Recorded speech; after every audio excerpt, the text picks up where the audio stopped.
Hello, hello, hello. Sam Tolbert, Sound of Joy Music Services.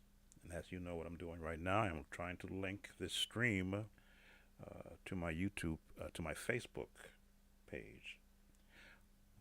I want to thank those who may come in and spend some time with me. I do believe in sharing the tips and techniques that I've been developing over the past 25 years now. So if you give me a chance, I've got to link this page to another site. And I just lost my link there, so let me link it in a different way. How's everyone doing? Those that are coming in, I always want to acknowledge you when you come in, so let me know you're here and where you're from. We have so many that come to visit me here on my YouTube page from around the world. Just give me a chance to paste this. Paste, there we go. Let's post it. Let's see if it comes up.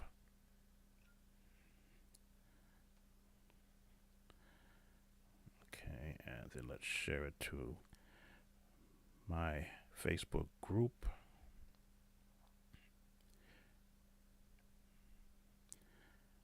Hopefully everyone is having a good Friday, as they say. I'm always keeping myself busy. Okay, that's good. That's posted there. Technology. You gotta love it. So, where were we left off from our last live stream? We were creating the reference track for the vocalist. We set that off. We hired our vocalist. She sent back the first draft, and I immediately made changes because, as you well know, I am not a singer.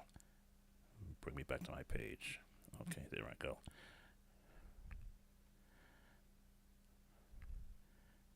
I'm not a singer.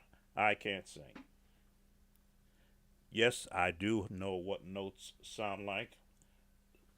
So I am not, just turning on my air conditioner down here, I'm not handicapped by not being able to recognize what a tone or what a note sounds like. But I am handicapped in singing parts. That's one of the things that I've been looking at, trying to maybe take some YouTube vocal lessons so that I can get my me oh voice in shape, so that when I send something to a soloist, they'll catch what it is that I'm trying to do. I'm going to do a shameless plug. As you can see, I'm wearing my Sound of Joy logoed T-shirt. They are available on the store. I'm drinking my beverage. This is my time to advertise. Drinking my beverage from my pewter cup, Sound of Joy. These are also available at our online store here on YouTube. It does keep things cold. It does keep things hot. I can attest to that. They are available there. You can place your order and support the site by um, purchasing one. For those that do come on live, I would love for you to share this stream, to like, of course, the video, subscribe if you're not a subscriber, and if you feel you want to donate to the site, you are welcome to do that. Also, you help support me in my supporting you, musicians, and now singers. And I say singers is because as a musician, I listen to everything, every song that comes out. I look to see who's got the best song or who has the most effective song out there, and I listen to the various uh, YouTube views, Facebook views of choirs of groups singing, and a part of me is saying there are songs I wrote 25 years ago that could fit a small group right now. It was written for a choir, but a small group, as they're now with praise teams, should be able to spark interest in a service with a tailored song. So that's where I am right now. I am looking at the songs I wrote 25 years ago, back in the 80s and the 90s, that I still have never gone as far as to produce them with a live vocal other than a church choir. So you're going to get to, I want to take you through this process because not that um, I have anything against today's songwriters, but I've always felt that the musician in a church or in any kind of a setting is as close to the people as anybody.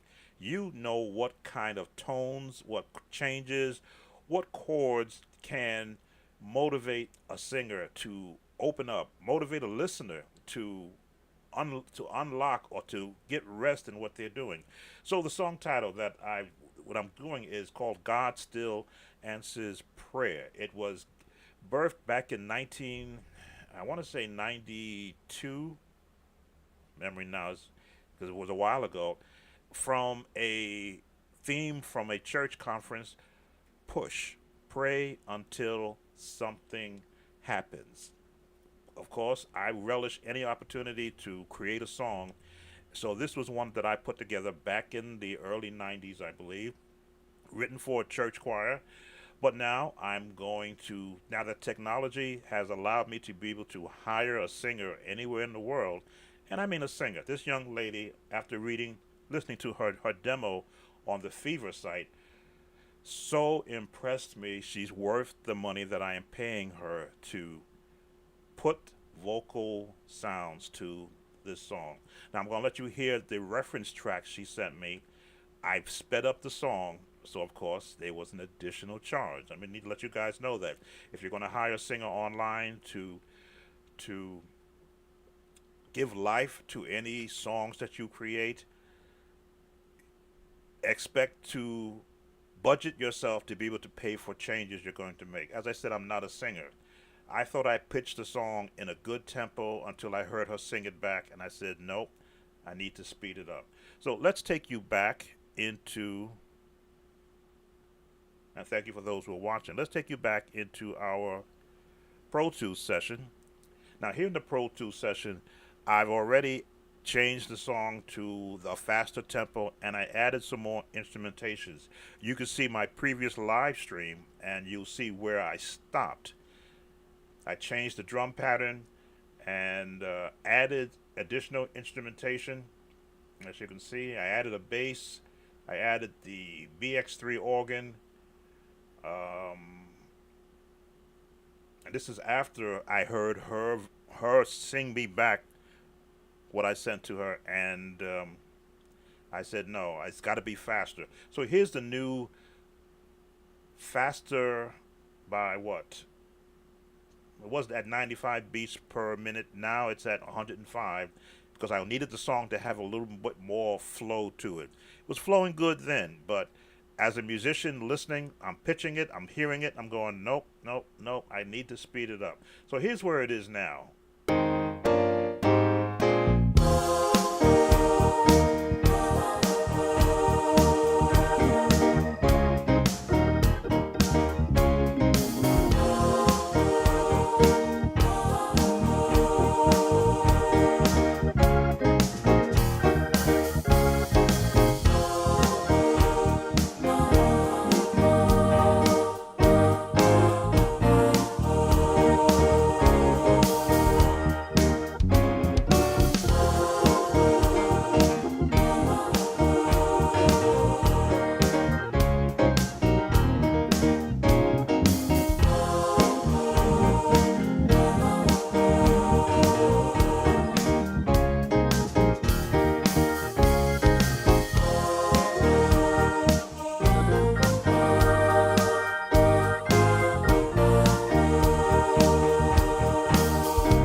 So that's where musically, track wise, I am. I don't have the other instrumentation in there because I wanted to wait until I had her voice.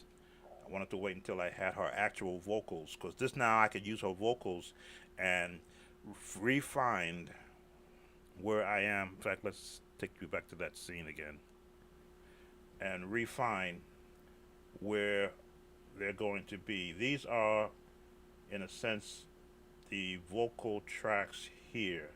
Let me just adjust it down. Okay. What you're seeing right there, these are the actual vocal tracks. It's keyboarded in.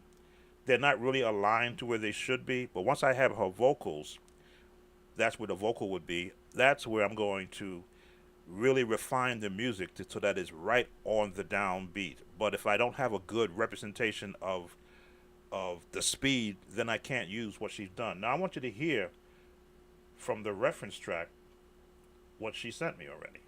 I'm going to drag that in. And you know what? I'm going to take this down to 100 to 95 beats per second because then her vocals will match up to that. Just take this down to 95.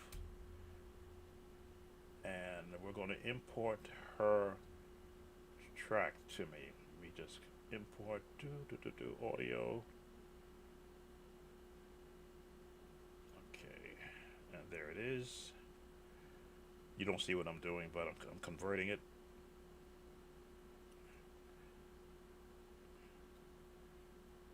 Okay, it's being converted. Now I've got to turn off my piano track because it's the same. Call it a new track. Okay, so you should see there's her vocal track right there. Now, because it's using the same piano track, I'm going to mute that, but everything else should fit. So you're going to hear now the vocalist that I hired through the Fever site to help me get the song that I wrote back in 1992 produced. Here we go. God still answers prayer.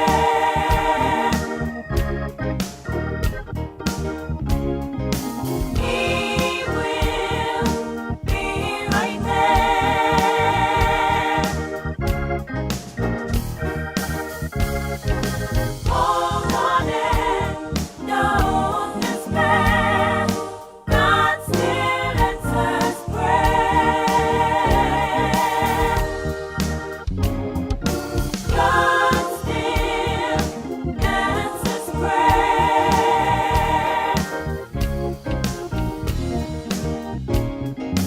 He will be right there.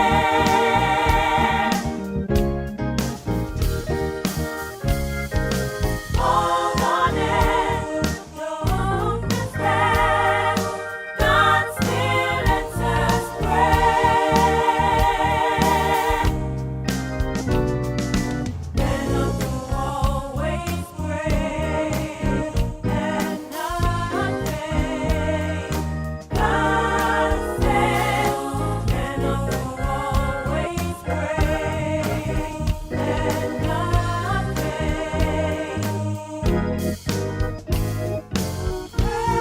Pray, pray until something happens. I use the direct too. Pray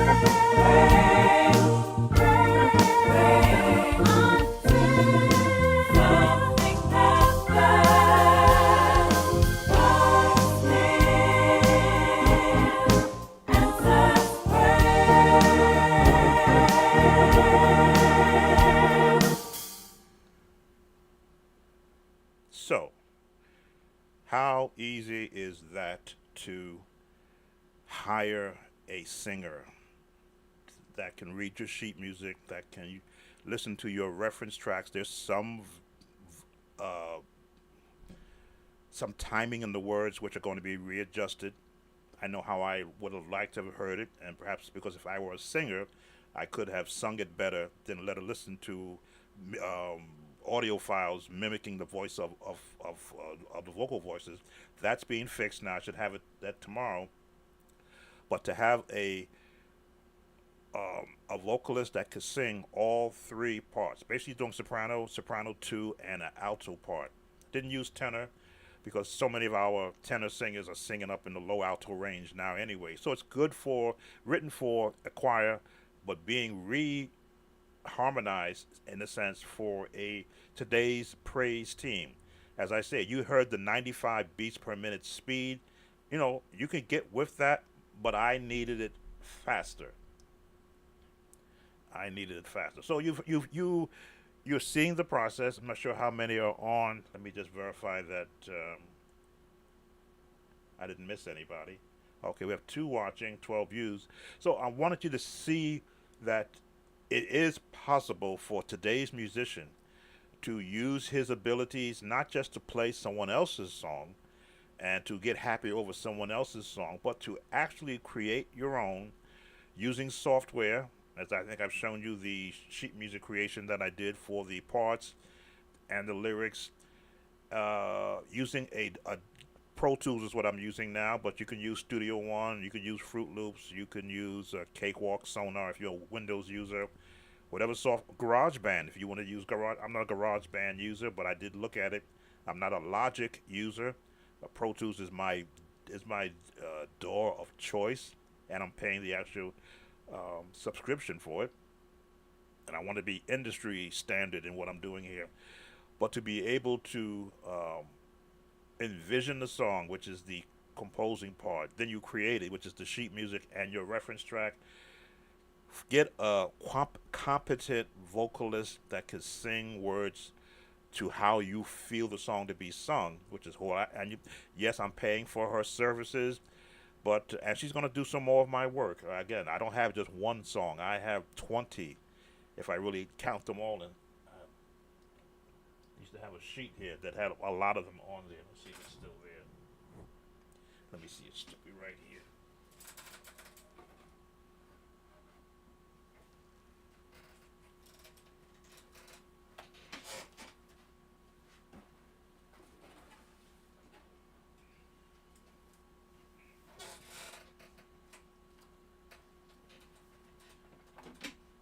Take that off. Yes, I have a lot of stuff here.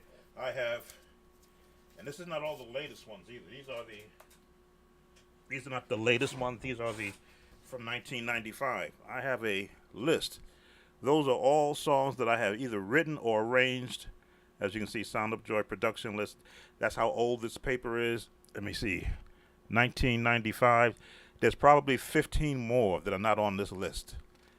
These are songs that I wrote while I was a church musician and I used them. If I can get a good image of that. Anyway, used them to assist in teaching the choir alternative songs. Praise ye the Lord. Jesus rose from the dead. We shall be changed. There's a great change. John 3:16. God still answers prayers on there. It doesn't have the date. This says the composer Sam.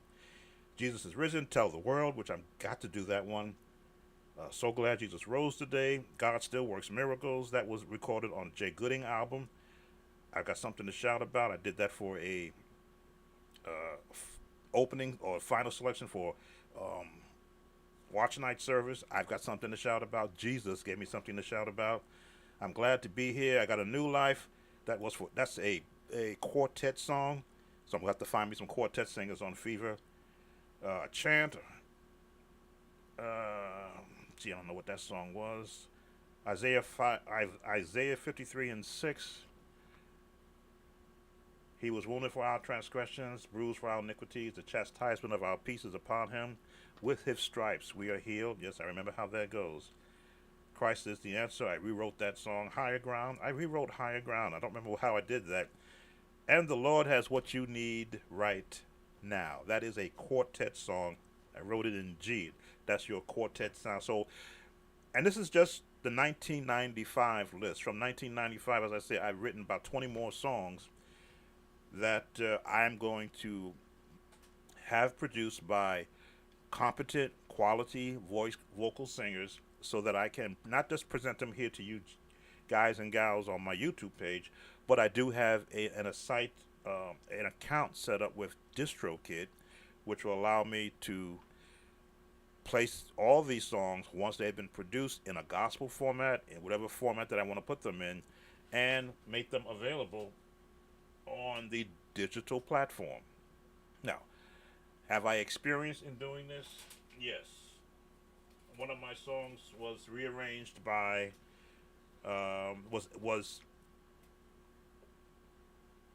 was requested and placed on an album back in 2009 by the Times Square Church. Here's the, you won't mean to see it that good, but I made a copy of the album which it was put on. That's the album. That's the check right there. That's the album that the song was put on. I rearranged Hark the Herald Angels Sing into a more contemporary song, and they've compensated me for my efforts. The gentleman I work for was the minister Greg Thomas, who actually helped to present the song at their church in their services, and when they were doing their album, requested, hey, can we record your song for our album? We will compensate you. And I said yes, of course, because it was my first opportunity to have a song which I arranged and was drafted into a larger organization, music organization, placed on their album. So the experience that I trying to share with every musician is real. I'm not hiding anything. I've often said to the musicians out there, and I got to stop and take a drink from my Sound of Joy cup.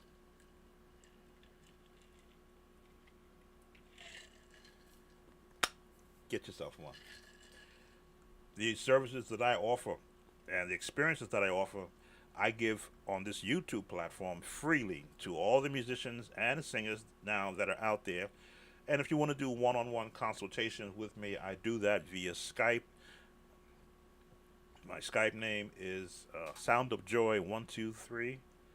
So if you want personal consultations, yes, there is a fee for personal consultations, but then you get, to be able to ask those questions you don't want to ask in an open forum like this.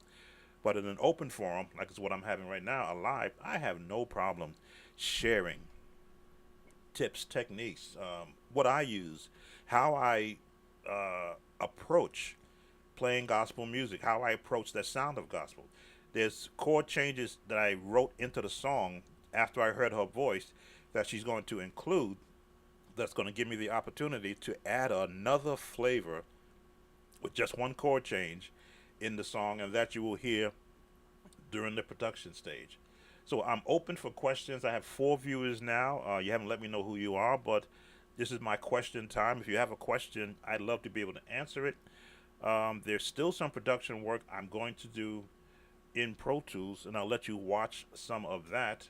Again, this is a live session, so you can stop me at any time. I'm monitoring my YouTube, not YouTube, I'm monitoring the YouTube page in case I miss a question, because that's why I'm here. That's why one of the main reasons why I'm doing this is that I want musicians to not have to wait until a new song drops, as they say.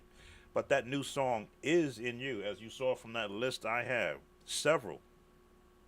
Probably if I add them all up, maybe 30 arranged, original, songs written from a different era, 1990 to 2000 to 2010. I think my last song I wrote may have been 2015. No, Trust in the Lord with All Your Heart. I wrote that in 2019 during the pandemic.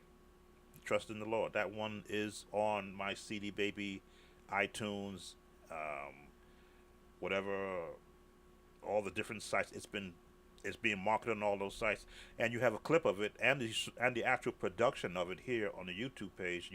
You can research that, and I'll show you how I took 4 chords, the 4 prevalent chords in a lot of the CCM songs today. Hey Calvin, how you doing? A lot of the 4 chords that are prevalent in a lot of the CCM songs today, which are prevalent in a lot of our churches, because that's what I do. Is I listen to their live streams of churches because I want to hear what has the music adapted to the sign of the times, to the change that we're in. Is it motivating? Is it inspiring? Is it bringing a moment of joy? As again, my company name is Sound of Joy. So any sound I produce has to put that, lift you up, put that smile on your face, give you that feeling of yes, I want to go on to the next day. Calvin, if you have a question, please, about this process or about anything music related, gospel, or anything music related, you're open to speak. This is an open forum. I'm not the main, or I am the main person talking, but I always like to leave a lot of space so that people can ask any question that I'm capable of answering. If I don't know the answer, I'll find someone who does. But music, gospel music, especially this month, here in the United States, for those who are maybe watching this later from different parts of the world, we celebrate certain months. What is the process with collecting royalties on your songs once they've received? Cal, I haven't got to that point. That one song that I did place on the album, they paid the organization paid me up front because they were selling it through their church organization. It did not go to a quote unquote um, record company. So they compensated me for the song through their organization. If an opportunity had come for that song to be recorded by a major label, they would have to go through the copyright, which I own. And no one has come, and that's okay.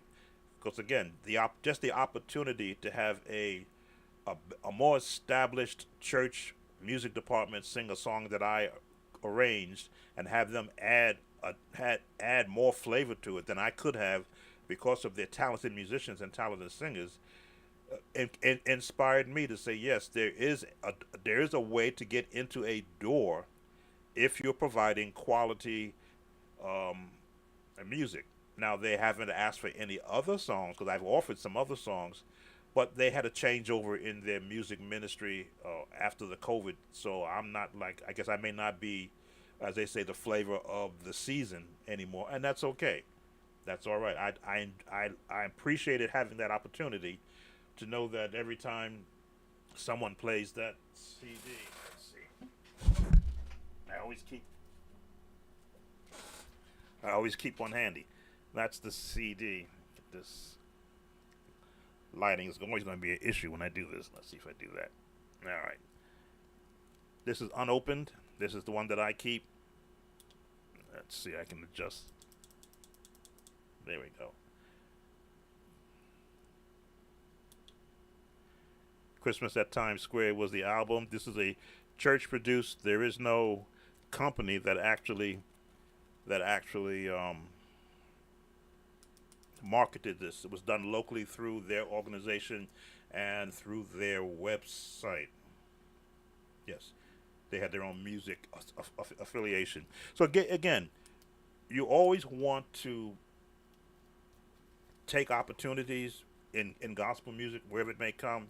Is Donnie McClurkin going to seek me out? No. Shirley Caesar? No. Yolanda Adams? No. But if I can create music that passes their ears because someone else has stopped listening to their music, perhaps they may say, wait a minute. Why is everybody singing God Still Answers Prayer? Who wrote that? I don't know. But I know if I get a quality singer that is of a caliber of a CD quality, and the singer that I selected, her bio speaks for itself. Sung with Jonathan Nelson, recorded with. Let me see. I'll give you her bio, which is why I said, you know what, I'm going to pay her price because she has street credit.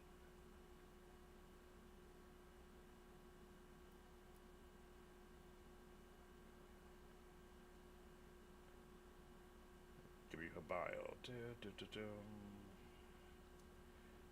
Singing over 11 years, both lead and background vocalists. As a background vocalist, I've sung with Jonathan Nelson, Positive, Jonathan McReynolds, Sherwin Gardner, Bree Babineau, Tiff Joy, Papa San, and many others. As a lead vocalist, I currently have 6 singles out.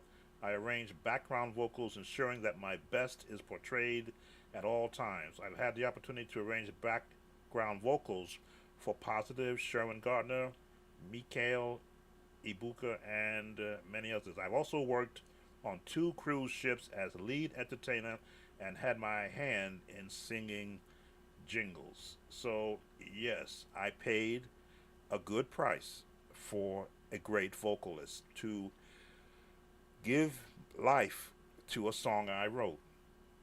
And I yes, I will be sending more work her way as I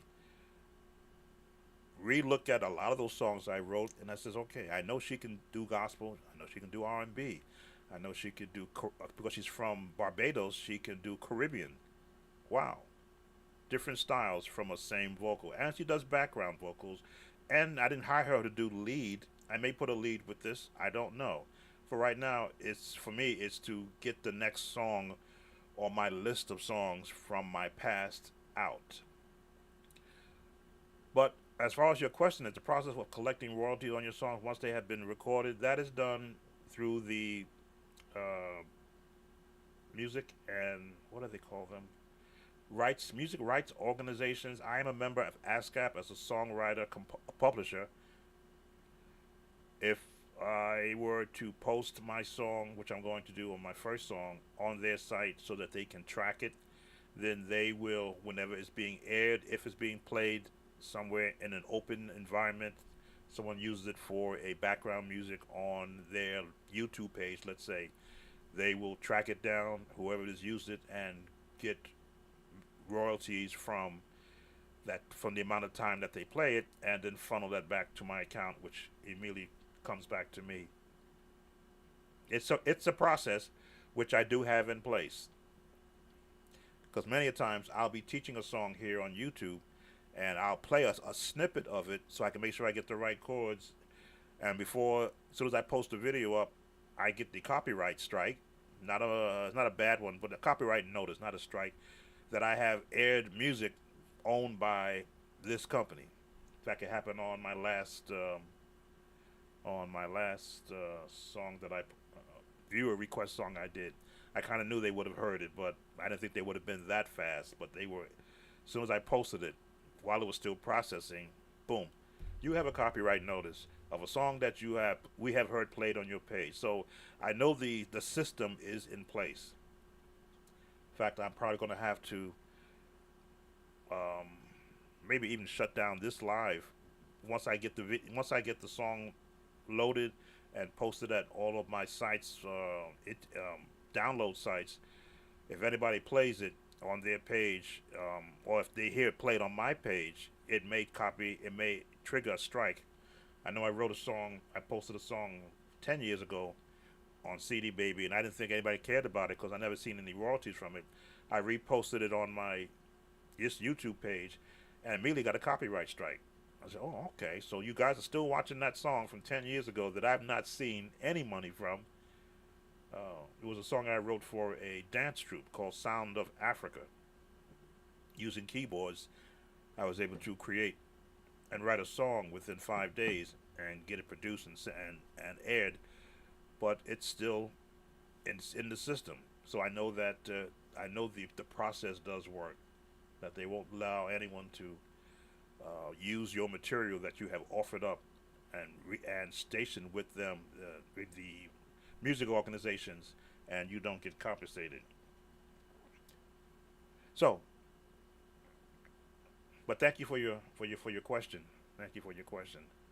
You need to belong to a music organization. I'm with ASCAP. There's BMI. I think CSAC is another one, but you can only belong to one at a time.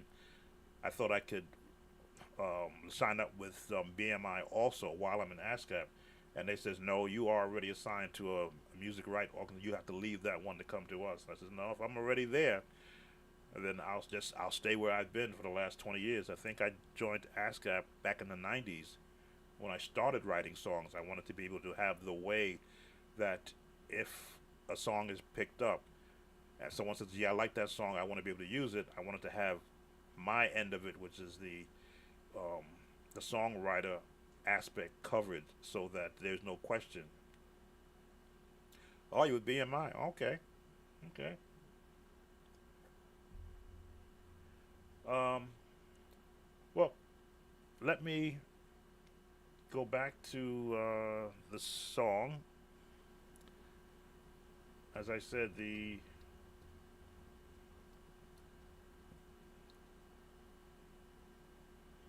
vocal part is in one tempo, which I can't use, and I don't think Pro Tools allows me to speed it up. Or maybe it might. Let me just see.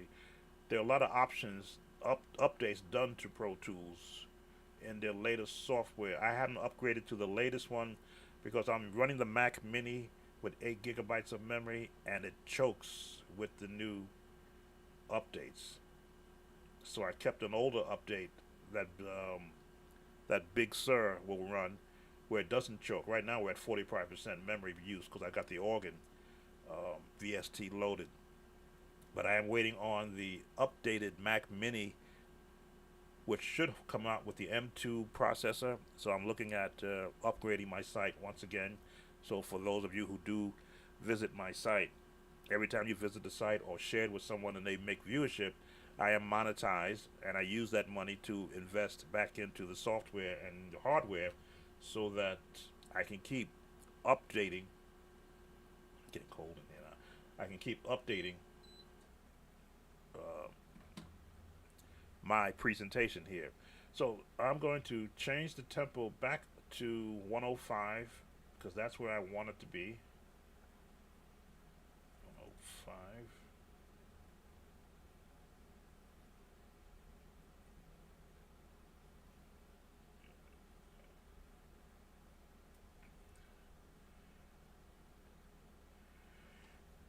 All right, now, and her vocals, let me see if it allows me to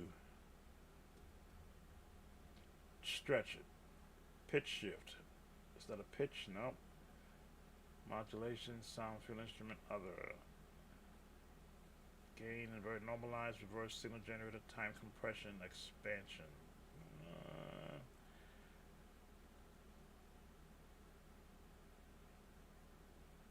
no.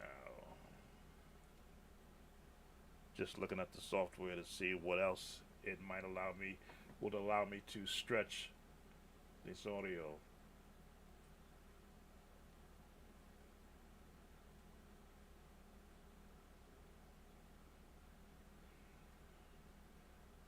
Modulation, harmonic, sound field, instrument. Do. Normalize. Time compression expansion. What does that do? I'm not a expert at Pro Tools. As I say, I use it to produce demo productions. So this is more or less in a demo mode.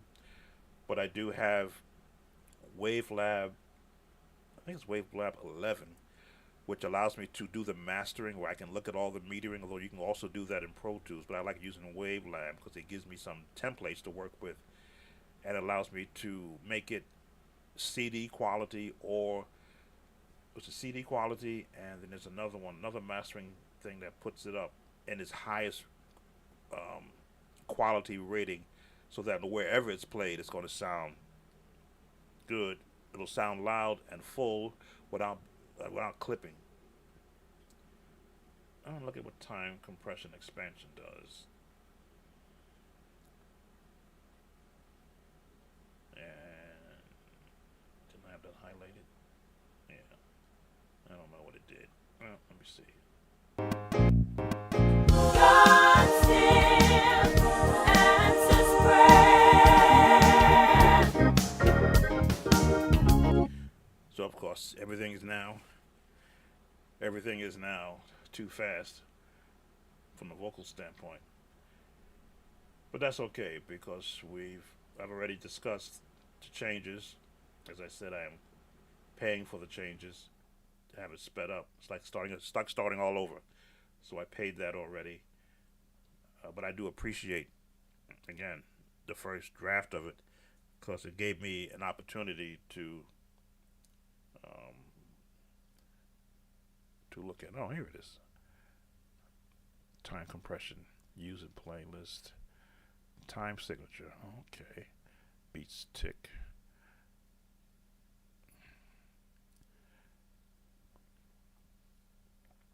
I'm looking at an audio suite. Time compression start end. Okay, will this length? Let's see if that'll do that. Render. No audio was selected. Pardon me.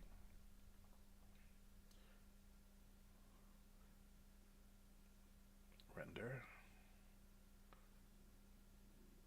Alright, so did that speed it up? Time signature, bar tick, tempo, source, destination, length. Alright, let's see if this audio suite, if that changed the tempo of the song. Let's put it in solo first, see what we got. Nope, I can tell right now the click is not in pitch, so I thought that would change it up. Let me see. Samples, destination, time compression starts, tempo, source, destination, length, ratio, crossfade. Don't know what I'm doing here, so accuracy, sound, rhythm. All right, I'm gonna have to look up on what does time compression do. So let's go back and undo the compression expansion. Well, without any more questions, I think I'm going to bring this to a close. Oh, maybe I'll stay here. Again, I'm retired, so I've got nowhere to go. I do want to make some changes on how the song starts. So perhaps you can hear that. Let me let's bring this all the way down like this. Bring this all the way down like that. That you see what I'm doing. I'm going to shift everything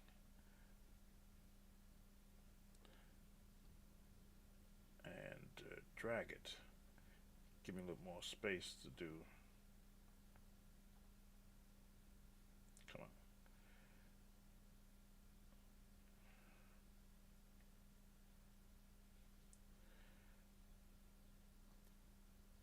Not that I was going to keep everything anyway, but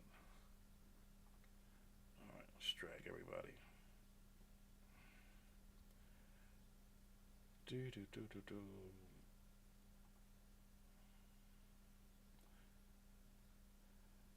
Probably should create a whole new track, but I got this one started, so.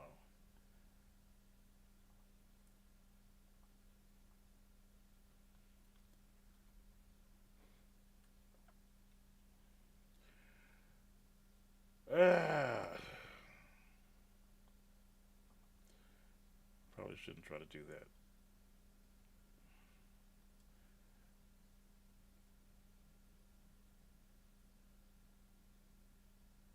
Alright. Okay, this was reference track, so it wasn't going to stay the way it was. Don't need our vocals anymore. Let's delete that, because that's an old thing.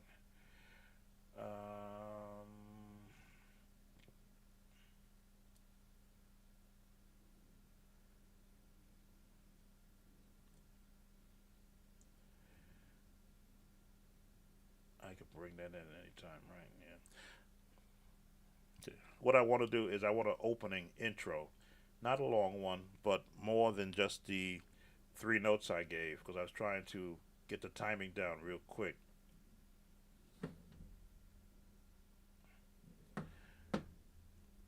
So I want you to hear potential opening intro. Let's get rid of this track. That's the original piano track is gone. Let's see. So the track is gone.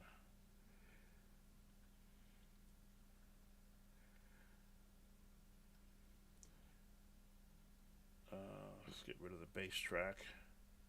Again, these were the original. Get rid of the organ track.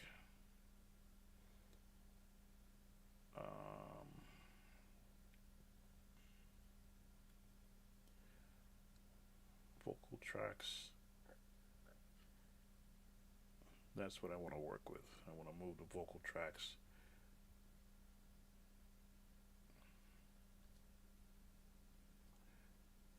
Good, working in Pro Tools.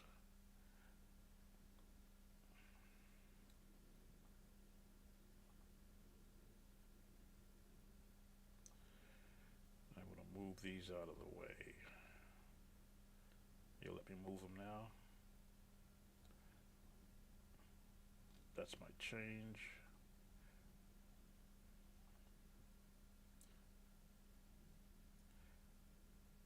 These vocal reference tracks, they're just so that I can hear the song with parts being sung. Alright, ain't gonna let me do that. I'll do this then.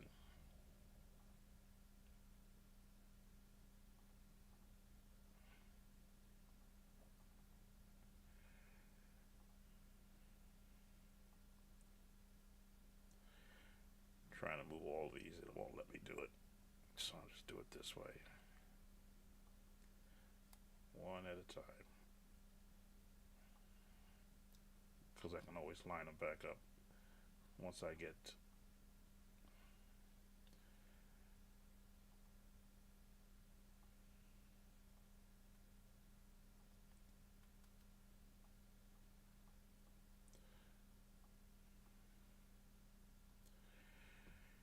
okay. When in doubt, copy.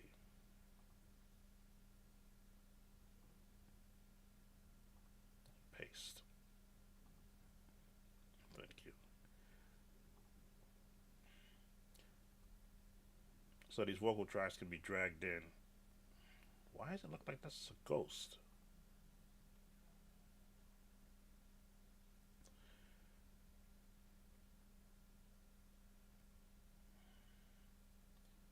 I did something to this track.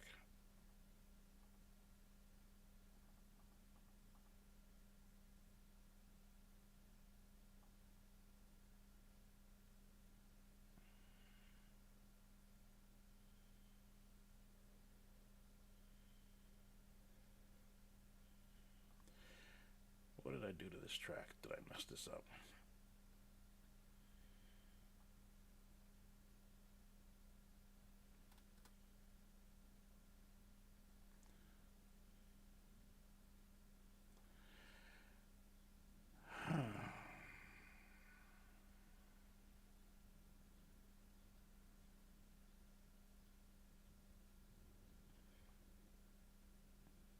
Who joined?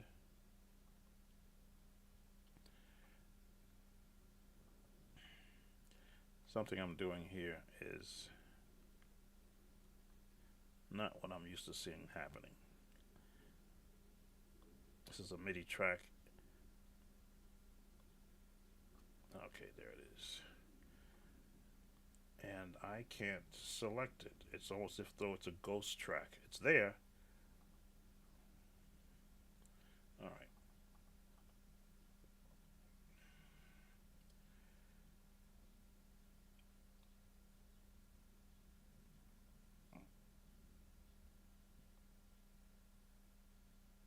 I can always bring it back in from the original file.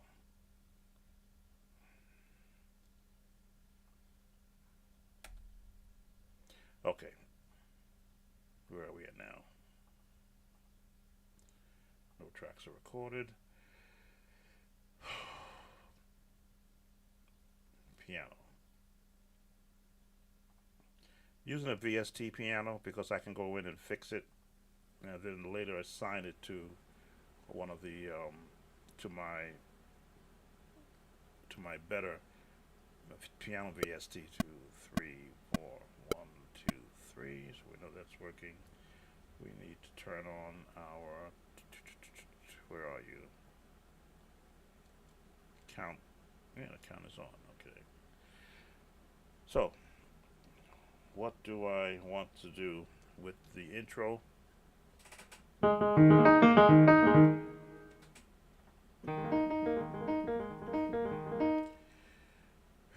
do I want to do with the intro? I want to have a 4-beat intro. So let me just count it off.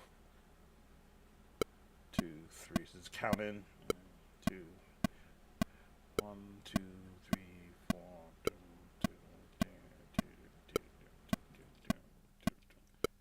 Alright, it's too many. So it should start it right there. Just counting off.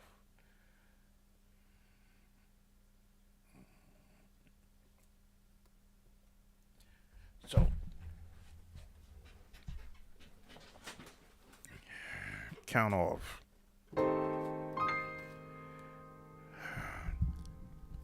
Gospel music is a, and you're seeing my back. Forgive me, because I can turn the camera so you can see more of me. There it is. Gospel music. It's a feeling to where you're using a lot of what I call minor chords, minor sixes, and this is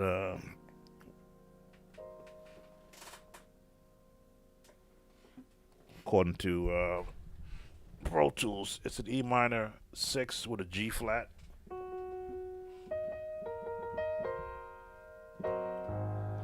So it's like that that jazz feel.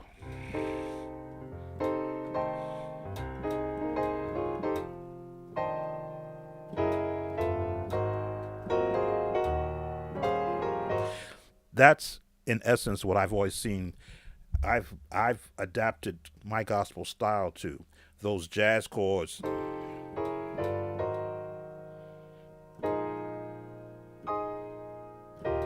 And then you round it out.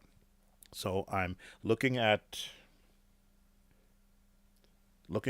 finding a chord for an opening. So 1, 2, 3, 4.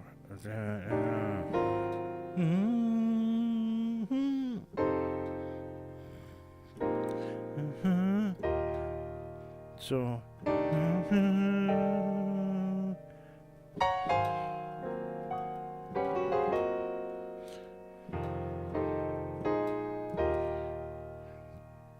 so that's what I'm hearing.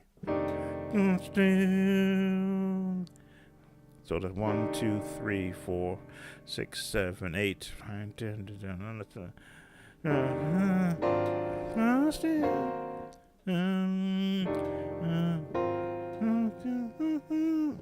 There it is.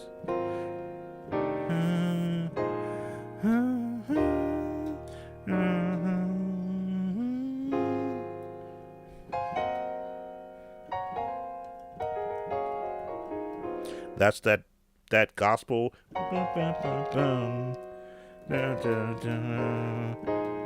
And those chords are going to be prevalent at the end of the song. So you're hearing it now in the beginning, and you won't hear those chords again until you get to the end of the song. So let's see if I can time this in at the new tempo.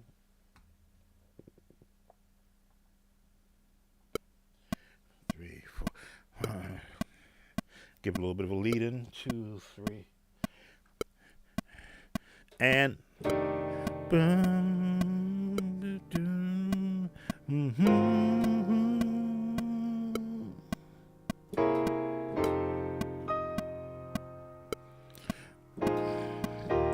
two, 3, 4. 1, 2, 3, and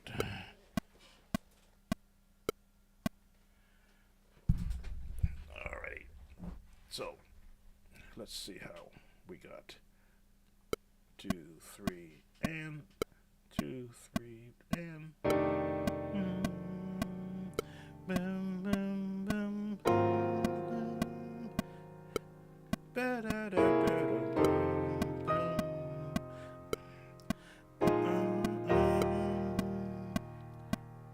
Alright, so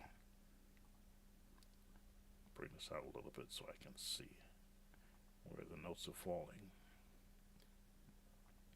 if I got my timing right. So you're hearing now what's going on in my head for an intro. 2, 3, 4 on the downbeat, and 2, 3, 4, 5, 6, and the up.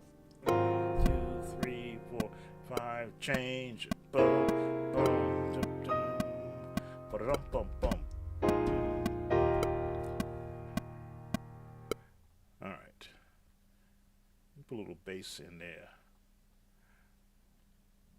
Again, gospel music is lively. That's why I had to turn this to you. That's why I had to bring the tempo up from 95 to 105 because it was dragging. I said no, it has to be moving. This is a MIDI bass. So again, if I use MIDI, then I have the ability to go in and bring in any MIDI bass patch that I have, and I have several, even the ones that are in my actual keyboard. Where'd you guys go?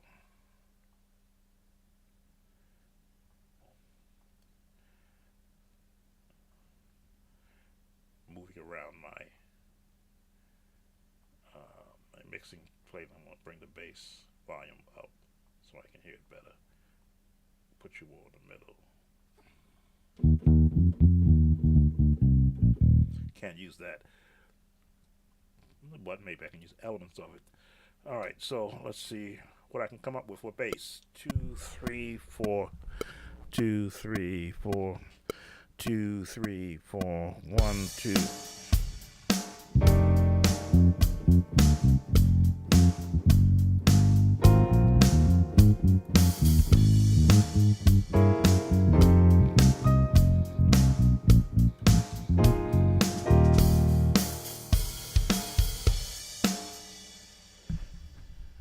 All right, messy, but again, the gospel music mantra is it's messy until you clean it up. 1, 2, 3, and.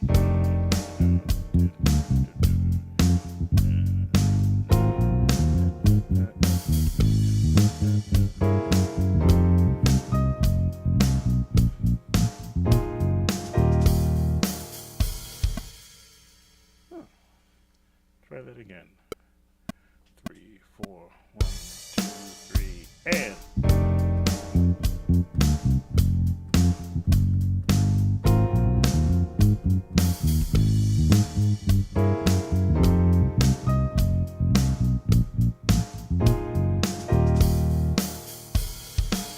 All right, that's just an idea for right now. It's too jumpy. For those that are watching, I'm always open to conversation. So you tell me if it sounds like something that I should clean up. Then I'm just moving around my windows here so I don't make sure I don't miss anybody. Any comments? You know, what is that gospel sound? You're hearing me interject jazz chords into the gospel sound, which to me has always been a staple of the gospel sound. Minor chords, major chords, seventh chords. Let's try that. Listen to that bass part again. Again, this is just the intro. 2, 3, and.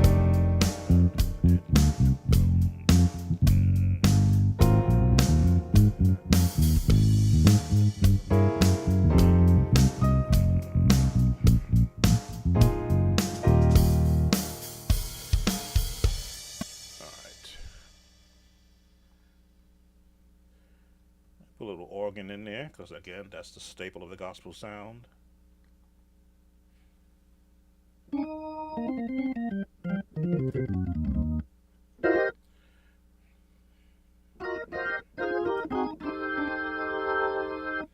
Alright, let's get a little organ in there. 2, 3, 4, 2, 2, 3, 2, 3, 4.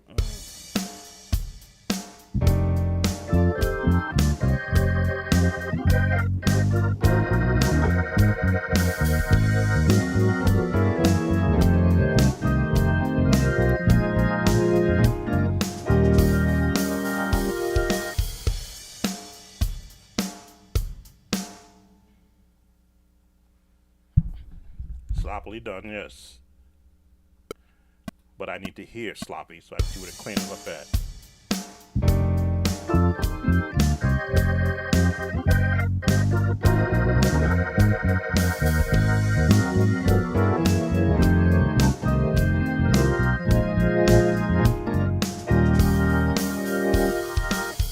Alright, I'm going to redo that organ part.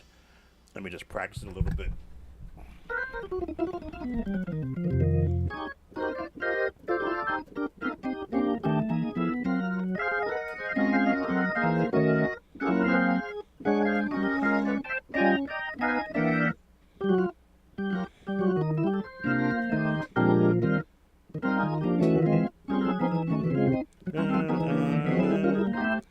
Then trying so many ideas to my head. See if we can time it right. 1, 2, 3.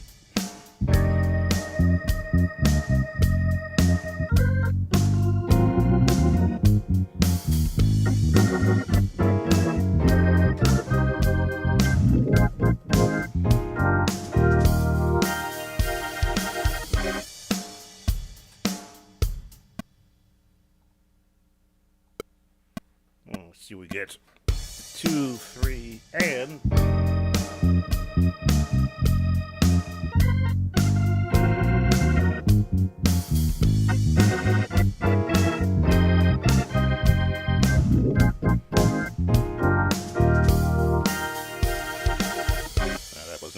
I slid into the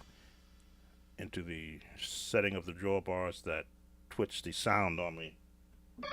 I wanted that to stay up there. Turn the Leslie off. Let's try that again. 2, 3, 4. 1, 2, 3, and 2, 3, 4. Boom.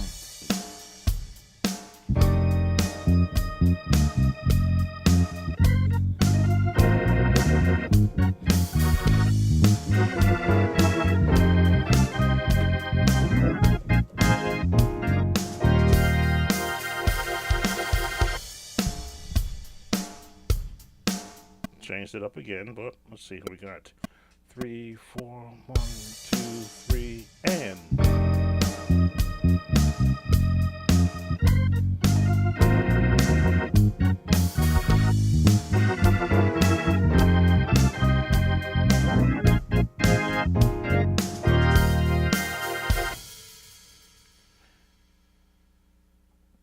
The composing mind is always rethinking once you've played something, especially in this kind of a format. Every time you play it, every time I play it, I hear what I didn't do because I'm picking from a potpourri of movement, chords, and thinking like an organist playing on a keyboard.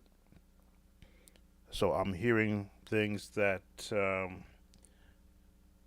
I want to adjust.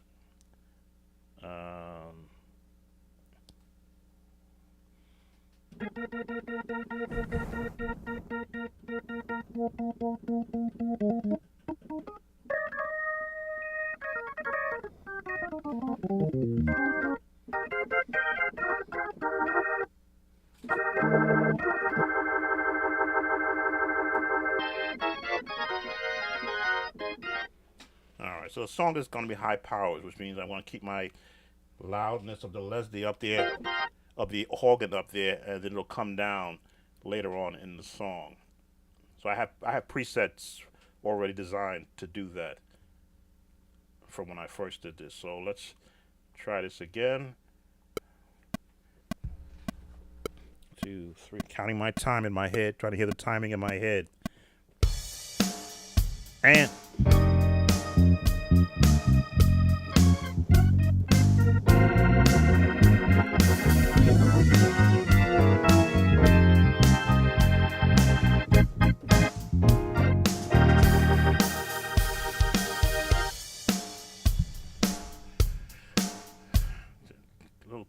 at the end.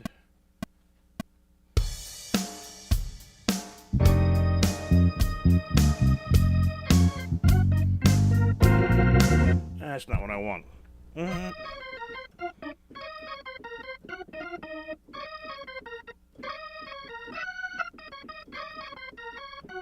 As I told you, gospel music uses minors.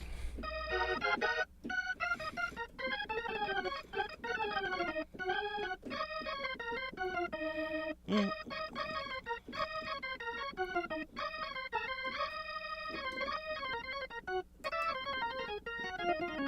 Mm.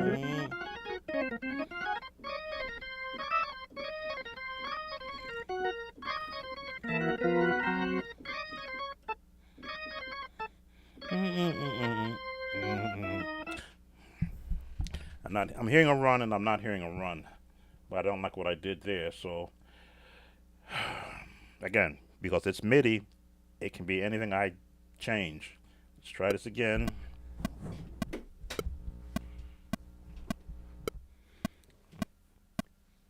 Two, three, and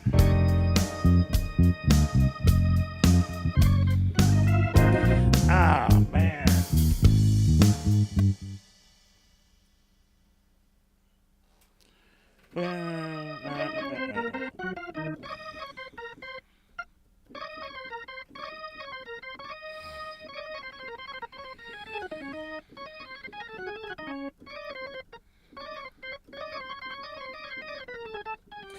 Hands need to be on. Basically, drums are having a free hand that can think at the speed of your thought. But if your hands are slow that morning, I don't care how much you want to think about doing it, it won't happen.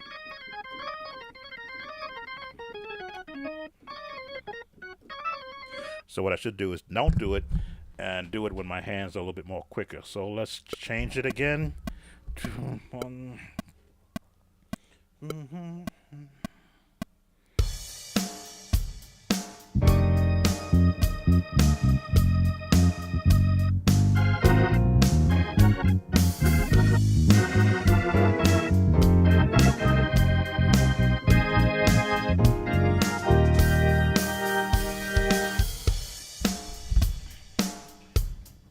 So I kept it basic.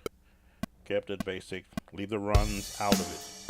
And Leslie kick in. Gospel rundown.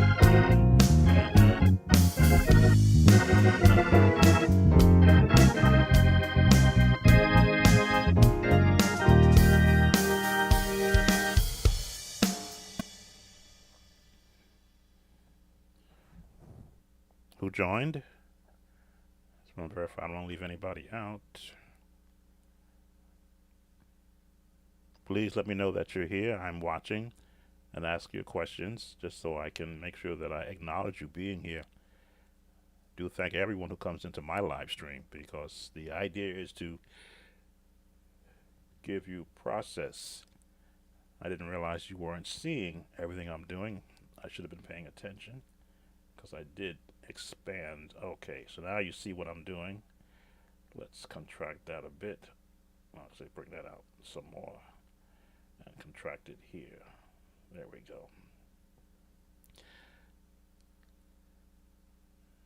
All right. So you see that the 3 tracks I've been doing: bass, organ, and piano, which are the 3 elements. If you're going to have gospel music, these are the 3 elements that has to be there. Yes, I know that everybody's bringing in all of the auxiliary sounds now, the aux sounds and strings and horns. There may be strings in here. Debating on whether I'm going to throw in a guitar patch somewhere in the background, you might say, or in the foreground, but real indiscriminate. But the gospel sound is piano, organ, and bass, and a drum. And my drum pattern is being done by Easy Drummer, which I did not reprogram. I can do that easily, just go in and just shift it over. So let's just play back what I've got so far. Hopefully I won't change it. And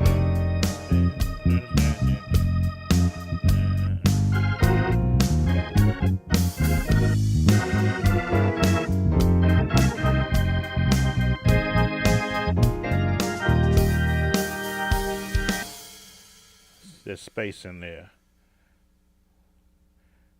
Gotta fill that space up. 2, 3, and still.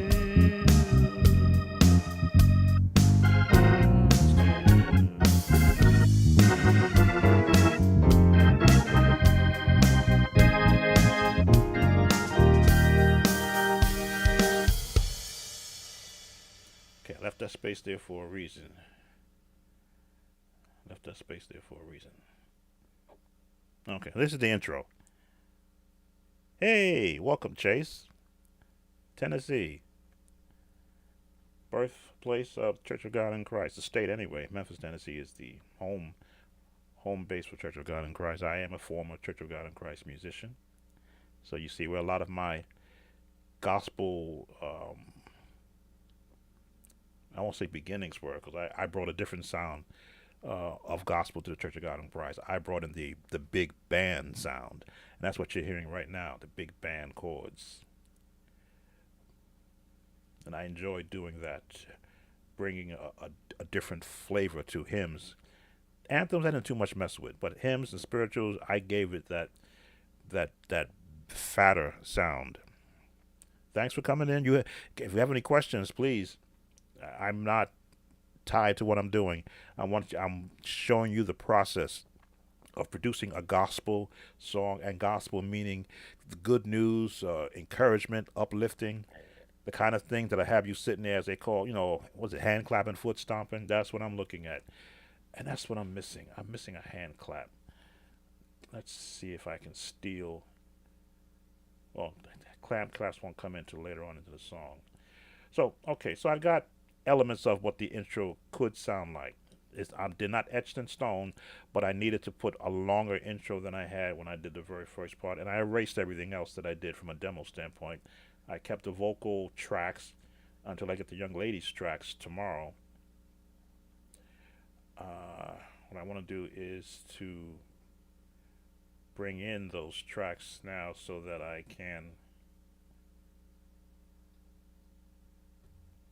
have them playing. Let's just change the size here so I can go get them. How far out did I put them? Whoa, put them all the way out there.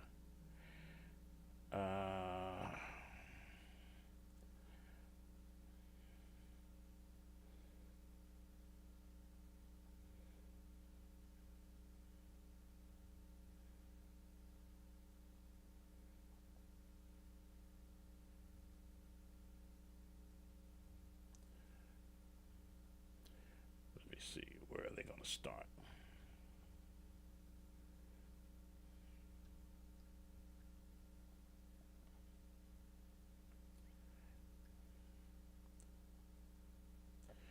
They're going to start at track 10. So we're going to drag our vocal reference track to track 10.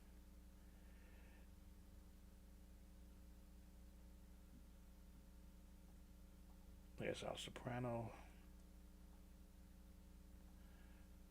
There's our alto. No, there's our tenor track. And the one that's giving us all this trouble, which I should still have saved. Should be able to paste you right in there. There you are.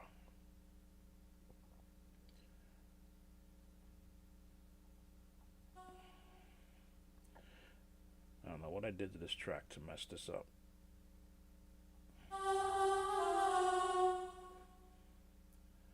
No, I need that, don't I? Yeah, I need these. Chase, I'm using Pro Tools. I'm still on a older version because I'm using the Mac M1, and the M1, and of course I have a base M1. The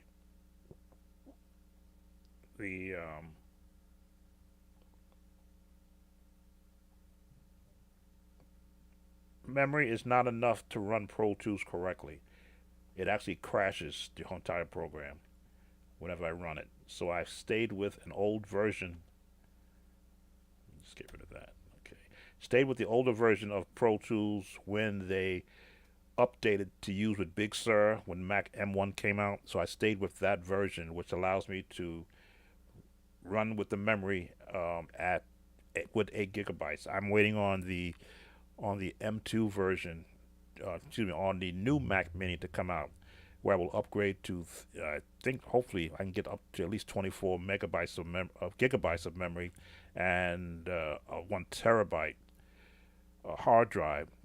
This way I can go get Keyscape, spend $300 or $400 for that program too. So I'll have the ultimate piano sounds from Keyscape, and some other music DAWs, so that I can really upgrade the sound of the actual instrument sound. I mean, I can still use the Pro Tools sounds that I have in here. They are excellent, but the more sophisticated the product you get to work on, I want to be able to get fluent in all the latest software and current also. So let's see. This now should be time to where I get the vocals coming.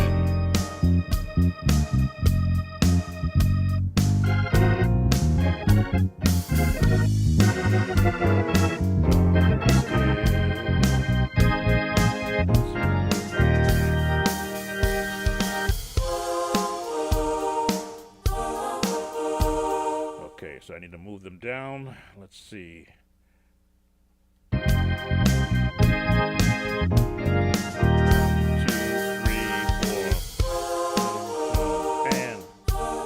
So should start it at 11. Let's see if we can drag everybody. You should let me be able to drag everybody down one whole bar.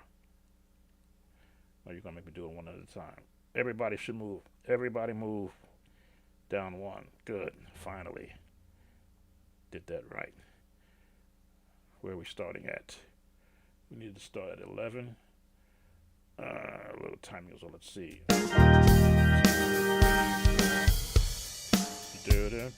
Right there, they should have been. All right. Go back. Good. I said 11. Right there. And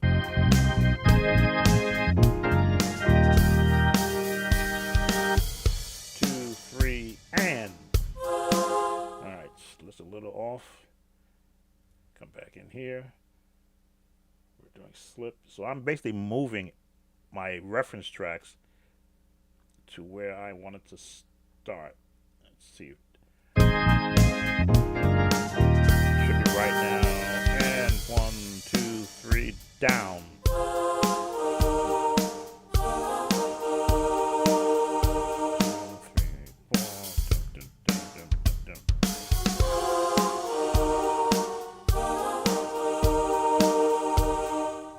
Where's those strange notes coming in at? Why am I got strange notes in here?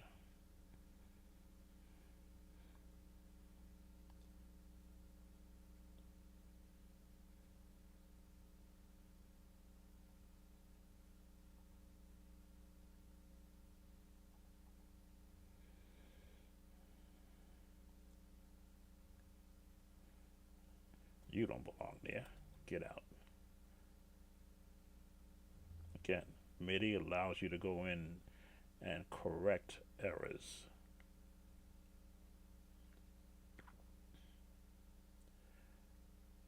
All right, okay. That deck down. I have very sensitive ears. If I hear something wrong, I will hear it and I will find it immediately. All right, let's try this again. Intro coming up, drum start, and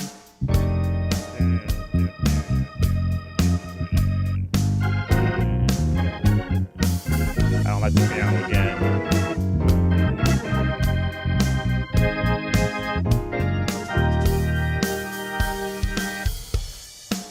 Bow.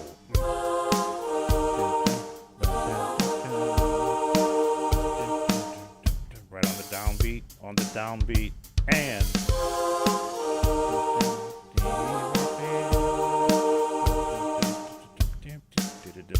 on the downbeat and jump and don't despair. God still answers prayer. All right. Again, this is still reference work. When I get the young lady's tracks or vocals, she's going to replace that MIDI vocals that I have. So already I don't like the piano part. Delete, keep the bass, keep the organ, and redo the piano. So now I can continue to play through with the vocals. So this allows me, so you can see me good. This allows me to be a little more freer because it's MIDI. It's not like I'm married to it. MIDI means I can change it, take parts of it that I will like, and parts of it that I don't like. Because again, in the gospel sound, it's about who's the lead instrument. In this case, it's piano. Gospel, for those musicians who think that the organ is the lead instrument, not in gospel. The piano is. If you got a piano player, of course, who knows that. So let's go back and let me be the lead piano player, and you will get an idea of what's happening in here while I'm playing, thinking that I've got a live vocalist with me, and how I want to put the music around it without going too crazy. 3, 4, 5. The drum should start. And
well, you know that. All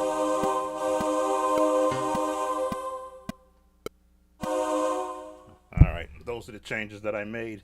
So yeah, did a lot, too much there. But as I say, I threw it all in to see what I'm going to take out.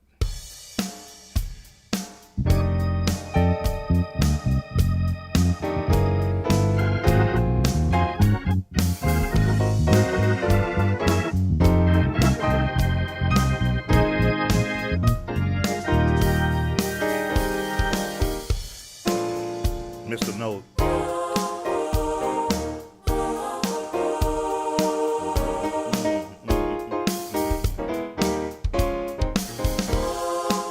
Just this thing.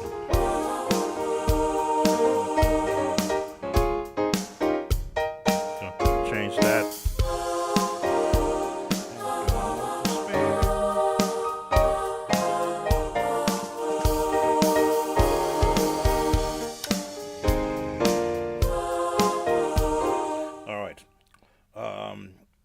I'm not going to listen to that again because I don't like it.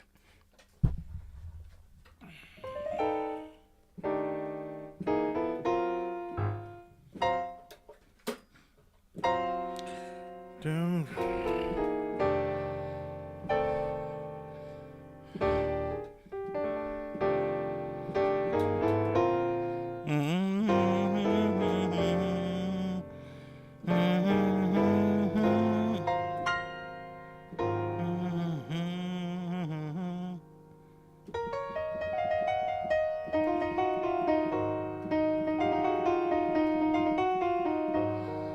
Somewhere I gotta get that in there. Okay, let's try this again.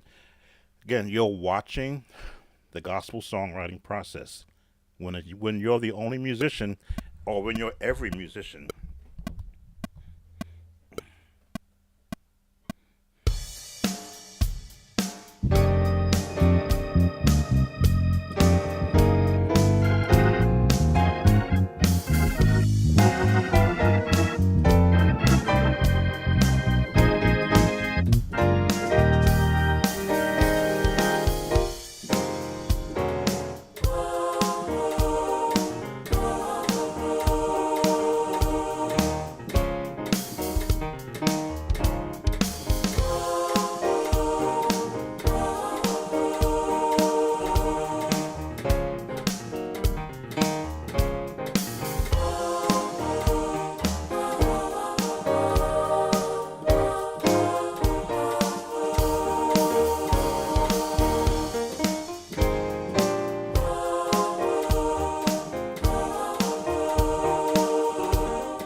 Ah, Mr. Note.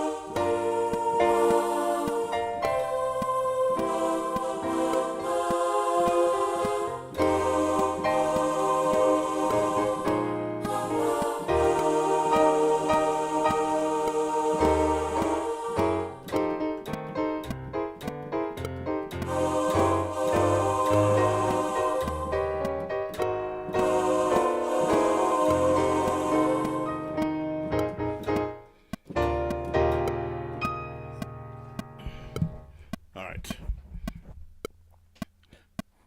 Okay.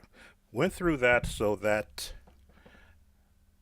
can I produce something similar in GarageBand? I actually went to GarageBand when I wanted to see how GarageBand could handle a full production like I'm doing right now. And GarageBand is limited to the instruments that are there. At least I don't know how I can drag in these instruments in there.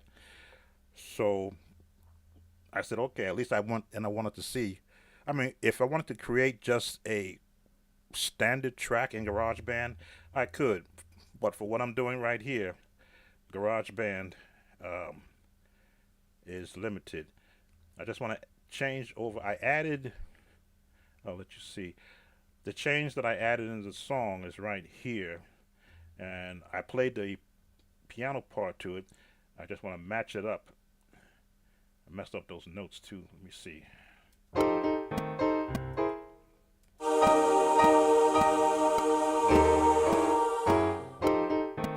Right there. This is the change that I put in. I can always fix the piano part. Let's just add those notes. Go get them right here. And I want to move you guys to, let's see if that's where I wanted to. Okay, you need to go right there. Over a little more, right here.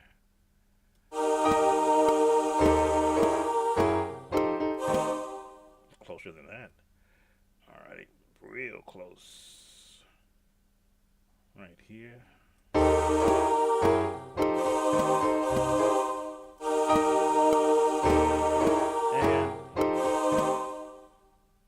now it's too close. Alrighty, let's do this. Drag this out, build that up. And drag you to, see if that's it. Closer than that. Right here.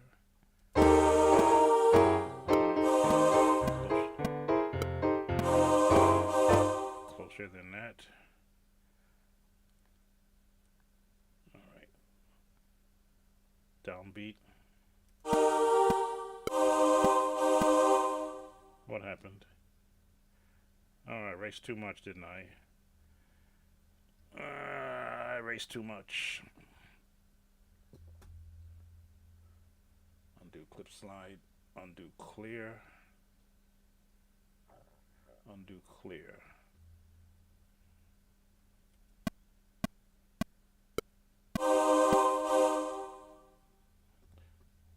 Okay, it took off too much. But I never had that selected. How did I lose my piano part? Piano part, go on. Undo clip slide. Undo clear. Where's my piano? Undo paste. Alright, redo clear. Redo clip slide. Where's the record? Redo clear. Redo clear. Redo clip slide. My piano's gone. Undo clip slide. Somewhere I did a clear. I should never have had the piano attached to it. Undo clear. Undo paste.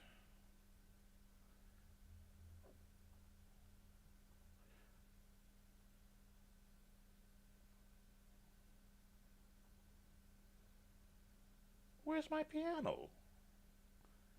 Undo pencil note. I remember fixing that.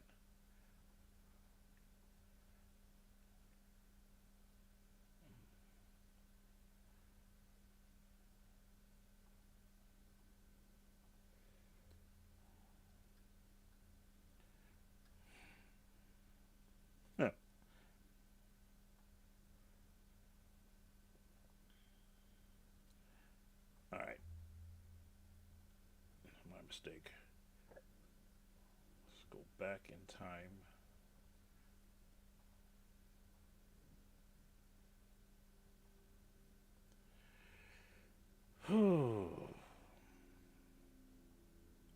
It's because I have all you guys here watching me.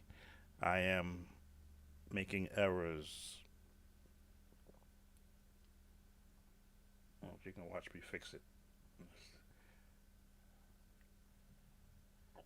Pro Tools lets you go back unlimited amount of times.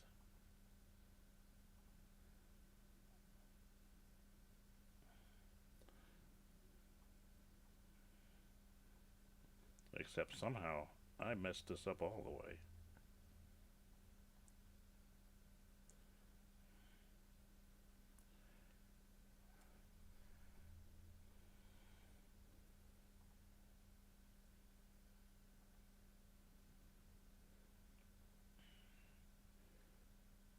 No, I can't find the piano.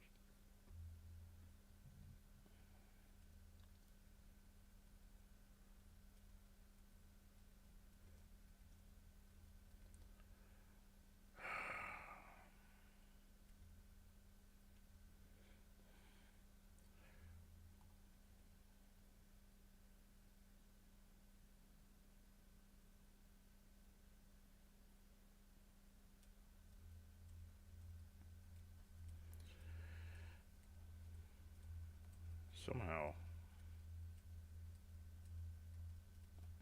I lost everything I did. I'm trying to re-find it now.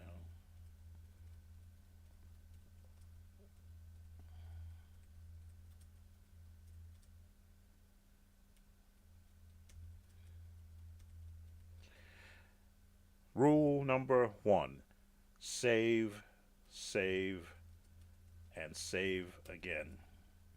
Anytime you think you've done something,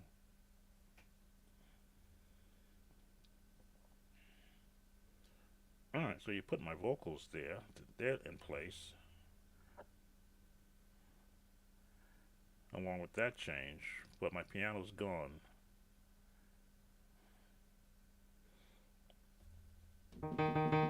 Alright, just means I do it again, that's all. Let's make sure we line up okay.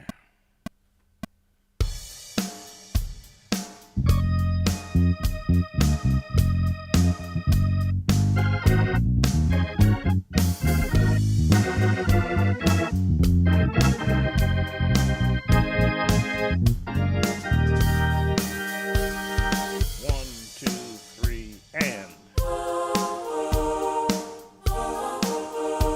Alright, so that's still in time. Redo the piano track.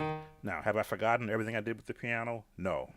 Because I was throwing in revisions that I did with this song 2 years ago, where I put a nice running piano in there. I like the way I did that, but because it's MIDI, I can take out some of the notes. So let's try this again.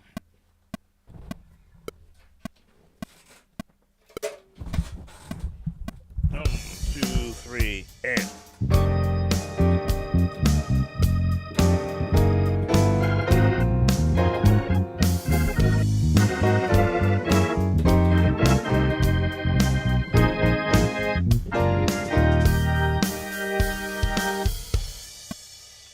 Okay, I'm not supposed to be matching the organ, and that's what I was doing, matching the organ.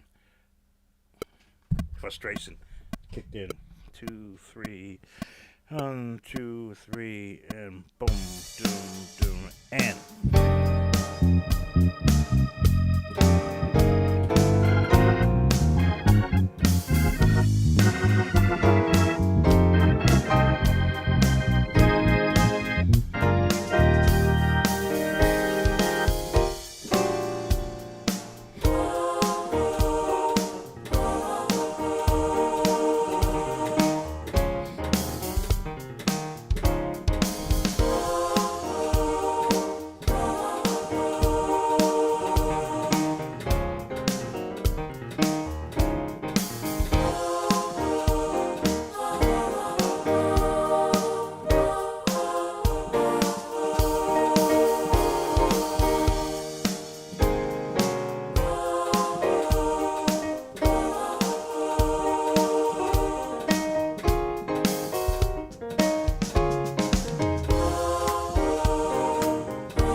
Alright, so what did I say? Save.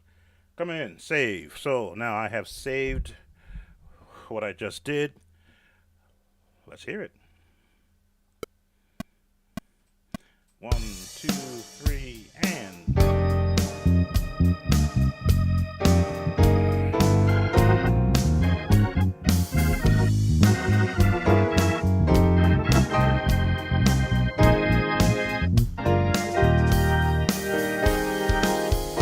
Oh, ba-da-dum, boom.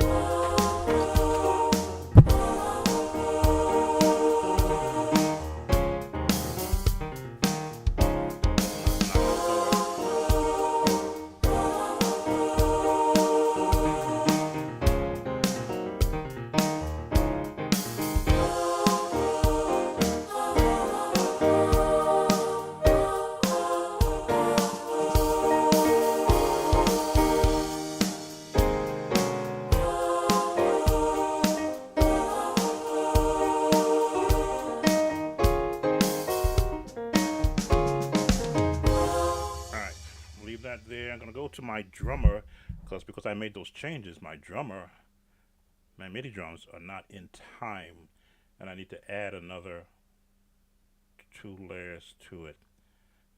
So you can't see it, but I'm bringing up Easy Drummer. That's where my drum pattern is. Okay, my Easy Drummer, and I'm gonna go in and I'm going to move everybody. Actually, I kind of like the way it started with the drum. There. For now, let's just move everybody.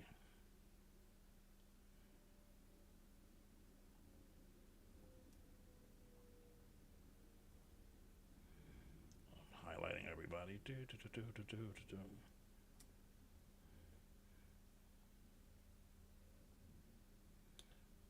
No, that's not what I want to do. Okay.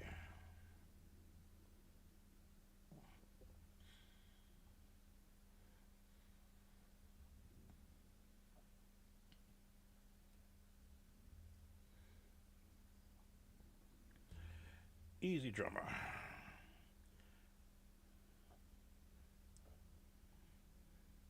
Okay.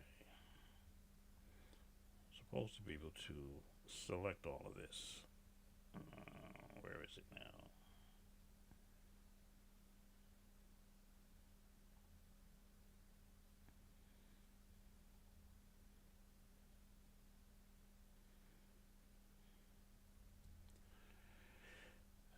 I want to move everybody. Why aren't you allowing me to select everybody? Oh, there we go. That's how you do it. I use Easy Drummer 2. I didn't upgrade to Easy Drummer 3 because I haven't used all the features yet in Easy Drummer 2. Okay, and we're going to slide you guys down here, all right? Let's see if we line up now. 3, 4, 1, 2, 3, and.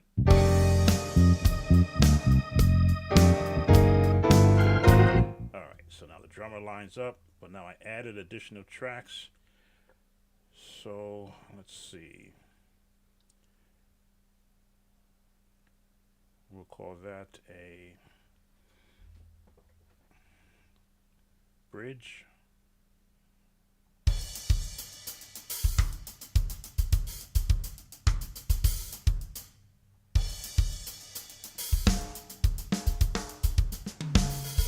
Yeah, oh, maybe this one.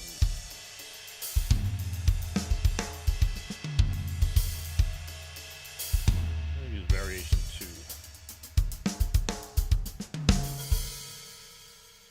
I'll put variation 2 there. That should be enough. All right. Who joined? I know this is a long stream, but I wanted you to see the process of creating. So you can look at me. See the process of creating the I'll call it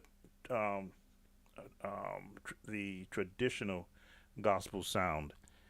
I'm a traditional musician who has the ability to mimic any sound that I hear. So I could do this gospel, I could do it Latin, I could do it contemporary, I could do it urban gospel, I could do it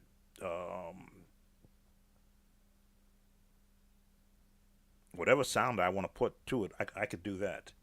That is not beyond me. All right, let's move this out of my way. Let's drop you down. Okay, I'm going to leave the piano there. Now we added the drummer, and I'm going to put a continuing bass there. So let's turn on our bass track. And I'm just going to flow with what the piano is doing. I'm not going to try to fight it because I did put a bass bottom note on the piano. I can remove it if I want to, but I like that sound it gives, so I'll let the bass just filter and ride around it, high or low, depending upon where I want to go, you might say. So let's walk into it.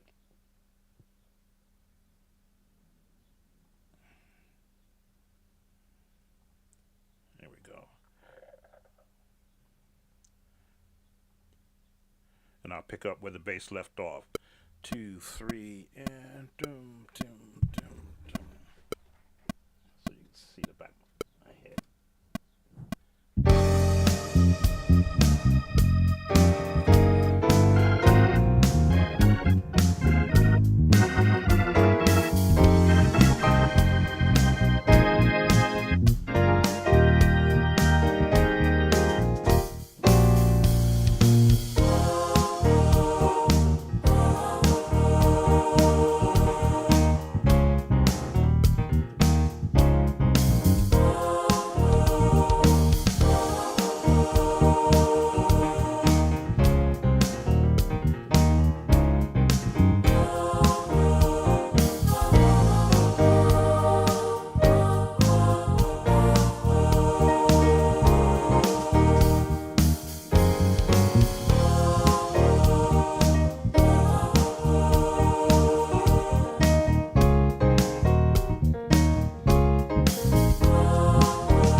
Boy, okay. My bad notes on the piano threw me off. What am I going to keep? Let's see what I'm going to keep from the bass.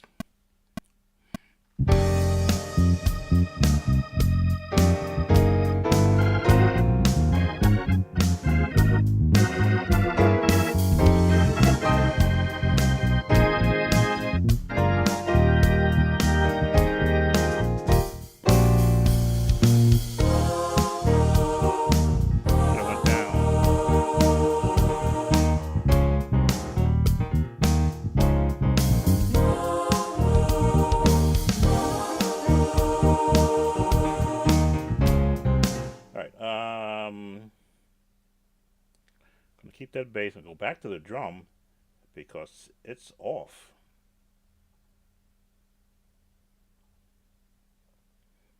Drums are off. Again, I did make changes, so off by it's missing. The timing is off. Let's go fix the drums. 2, 3, 4, 2, drummer and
You guys are supposed to not be there.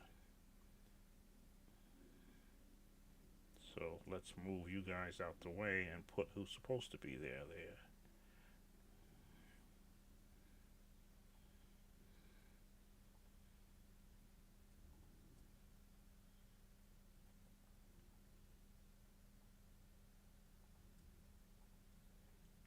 Okay, move you out of the way. And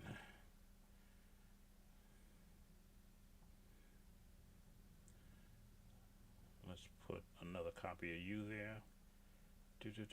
Copy. I'm doing this in Easy Drummer, not in Pro Tools. Easy Drummer allows me to create the entire drum track in its program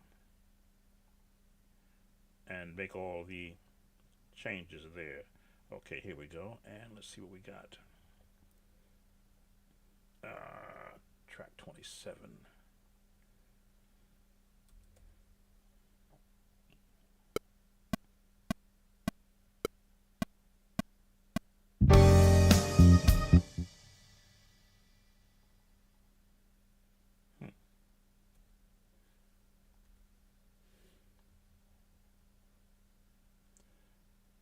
Alright, we'll start from the beginning then. 2, 3, and...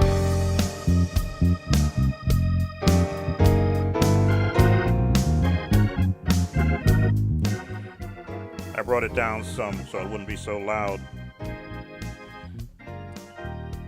So I'm just letting it play through until I make sure that I fix the drum part. So if you have any questions, I can answer them right now for those who are still watching. We're into coming up on an hour and 55 minutes. Bring it up so you can hear the drumming part that I fixed. Hold on and don't despair. God still, answer prayer. I'm watching the drumming track. You can't see that, but I can. Answer prayer.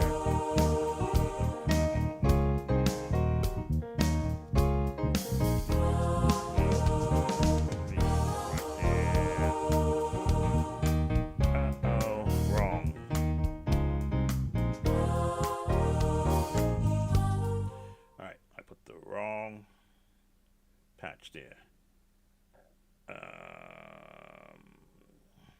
Delete that. Delete it all.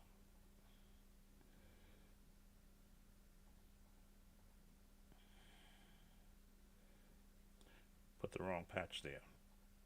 Should have been this one. Copy. Come here. Paste. Okay.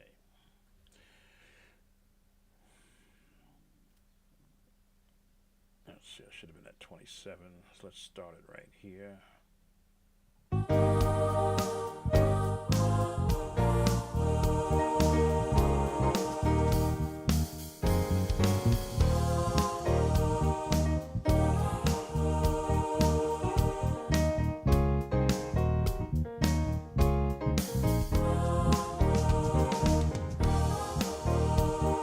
Nice to have a drummer that will give you what you want.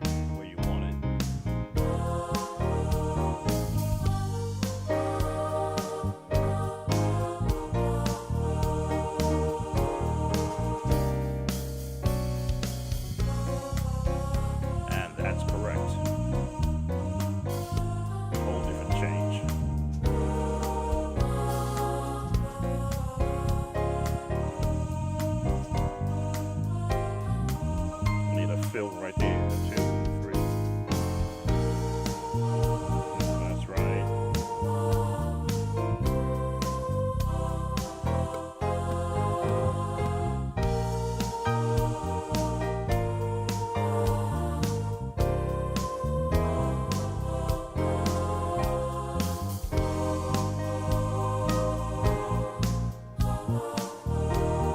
Should have dropped down. 3 and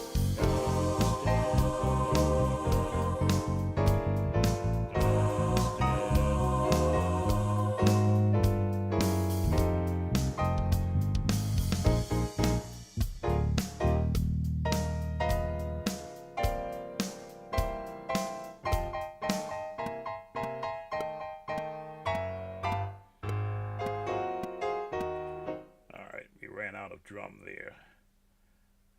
So we needed to put another one here. No, actually, let's put another paste. And paste. Drag that in there. Who joined? Okay, let me know that you're here so I can answer any questions. This is the Gospel Song Production. You're watching real time and live. As I say, I'm using virtual vocals I did from my keyboard, which I sent to my online artist. She's sending me the vocals tomorrow. They're due tomorrow. So this track will be merged with her vocals. So I'm basically anticipating what she's going. I know what she's going to sound like from the first draft track I got, so I'm not worried about the vocals, but I'm putting the music, picturing the music around what her vocals are going to sound like. I put it like that.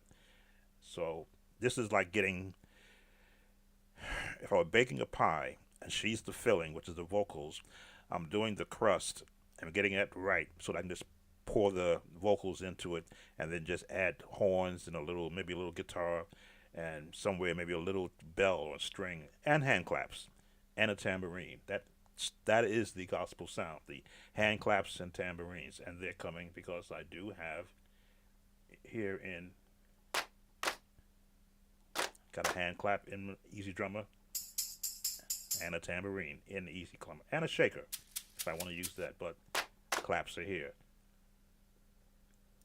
All right, so let's see, I just added 2 more there for the end of the song.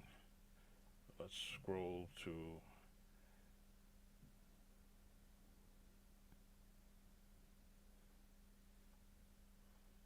the end.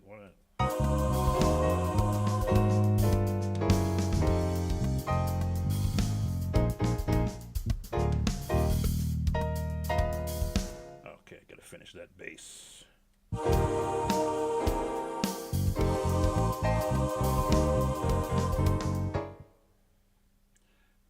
That don't sound right.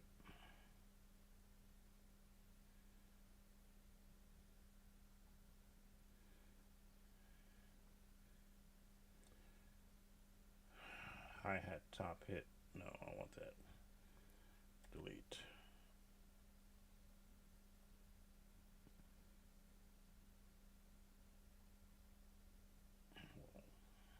Remove that, remove that, remove that.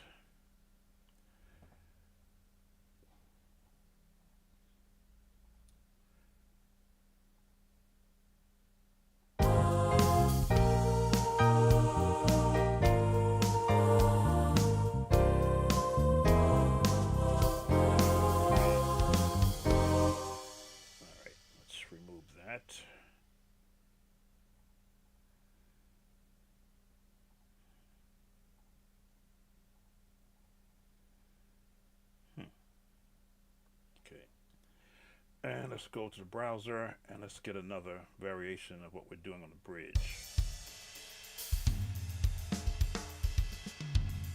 No, let's put a fill there.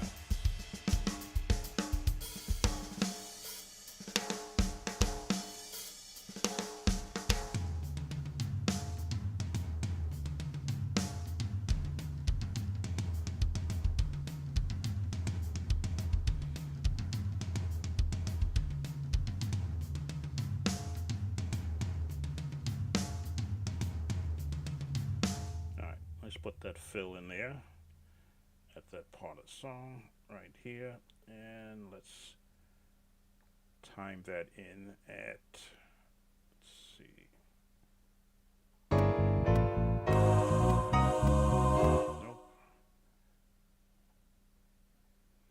it's putting in that fill I just put it in. Alright, I'll tell you what, let's move it out of the way. Can we extend this one out? No.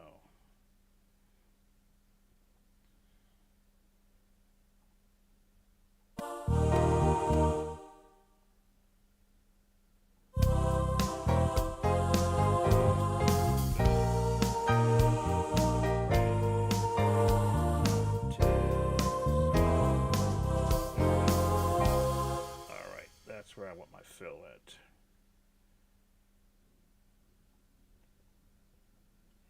So within Easy Drummer, I am manipulating the MIDI notes so I can add in that fill I just pulled up. Alright, let's see if I got it right.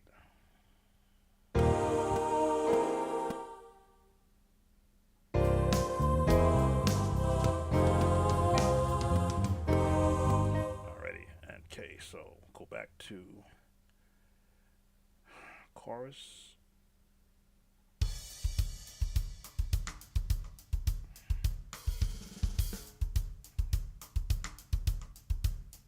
It's pretty.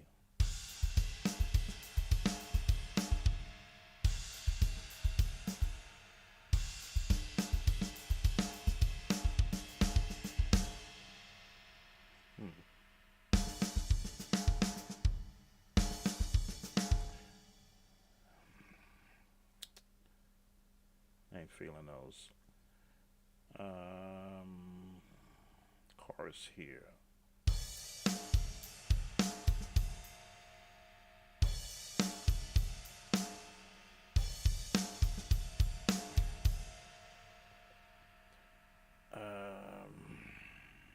Let's try this one. A little Latin touch. Okay, this, again, variations. Let's pull a little Latin touch in there. Let's see what we sound like.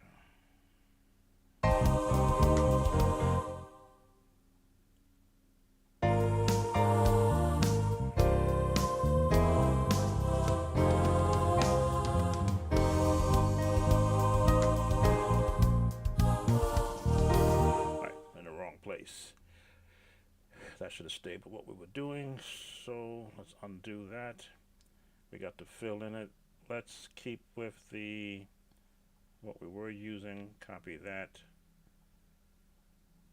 paste all, drag that in, and let's finish off where that is here.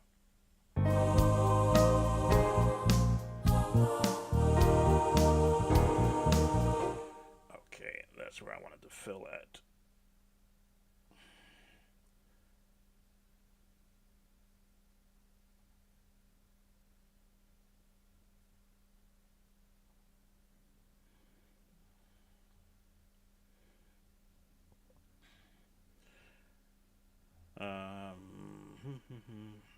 Copy, put that same fill right there, paste,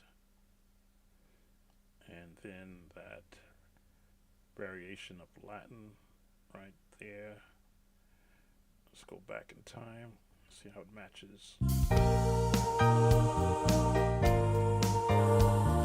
In the musical world, were you playing the piano with drums? How did you know how long to make the drum tracks? I'm actually watching it real time in the software.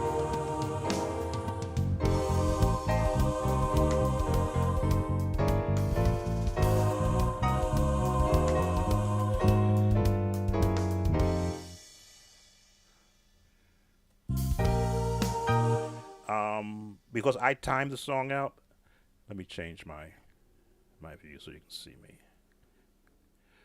When you're the songwriter, and because I was a trained musician, I know how to count measures.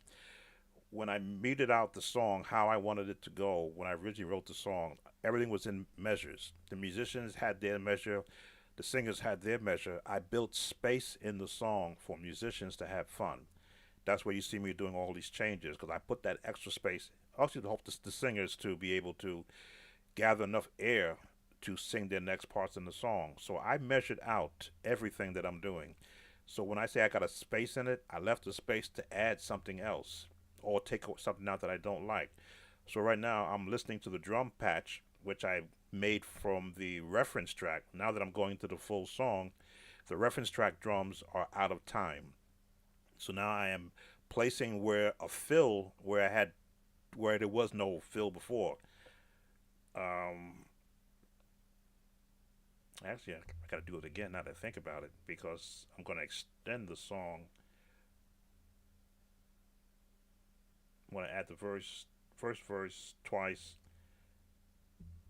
the chorus, the vamp, first verse again, chorus and vamp. So yeah, I'm going to extend. I'm going to. This is all going to change. So I'm probably doing a mood point until I get the actual vocals here. But yeah, um,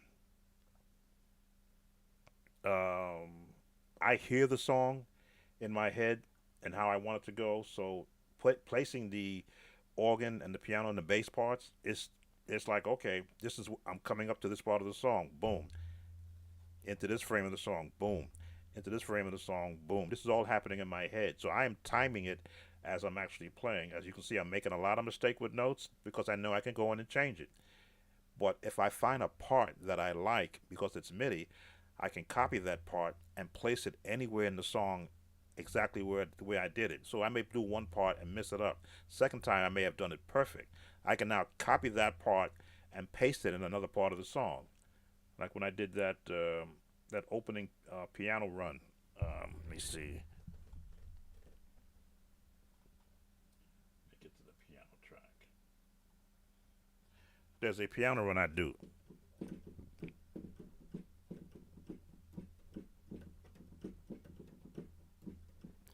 That's timing. I have to feel that while I'm playing it. So I'll miss it the first time, I'll get it the second time, then I'll go away from it, and then I got to come back and get that same feeling. But my, I want to get the correct word, my sense of the song has changed from the first time I played it. So I may not catch it the way I did it the first time. So I may go back and listen to it and go, oh man, I missed it. And then try to go back in and recapture that very exact moment. As I say, when I'm playing, I'm thinking 5 chords ahead. I'm thinking what's coming up. I'm thinking about what's happening next after I do what I'm going to do now. And if I mess it up, I can't stop there. Okay, so I'm going to have to redo these drums because I'm going to be extending the song. But I'll do that when I get the vocalist. So I want to clean up that bass part at the very end. So I'm going into, I want you to see what I'm doing. Get me out of the way. I'm going in there and take out a note. There's an offending note in there. We're going to take you out.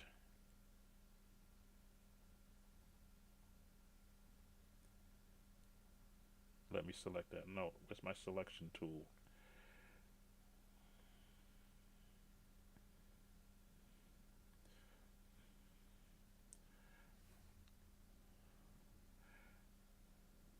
I want to take that note out. Let me select it.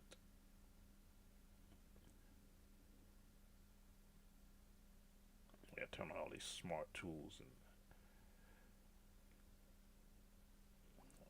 it's not letting me point to it. I want to point to it. I don't want to write it. I want to take it out. Oh, where's the tool for deleting in MIDI?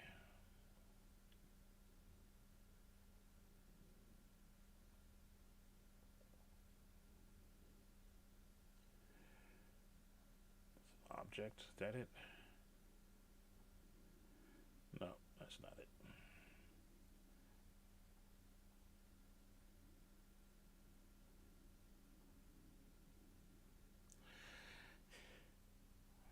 One of the drawbacks in Pro Tools is it's got so many tools to let you do things, but you got to activate it correctly in order to do it. This is not letting me do what I want to do. Okay, there it is. I have to open up a MIDI window. There's the note. Take it out. Of course, I just deleted everything. Escaped. Get out of there. Get me out of it. Thank you. Delete. Okay, that note is gone. Close the MIDI. You don't see the MIDI window I have open.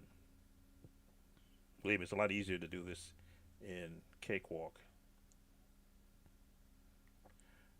Alright, so I want to finish off that bass track. Come off a piano, go back on bass, and lead me up to it.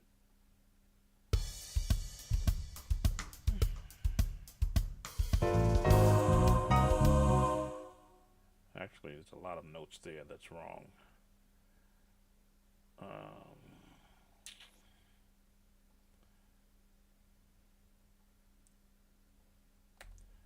Let's delete all of that.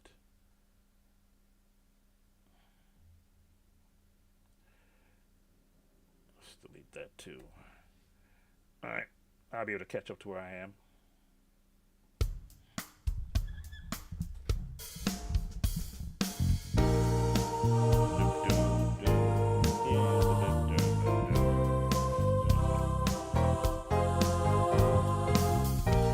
Doing the bass, just catching it.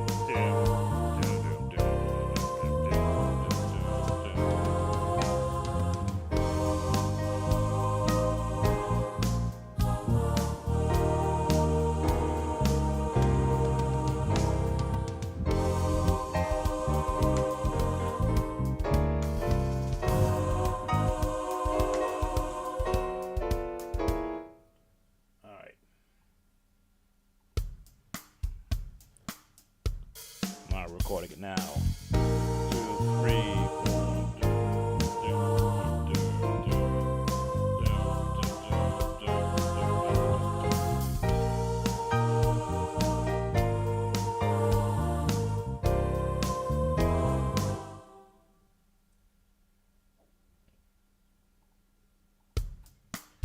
Try this again.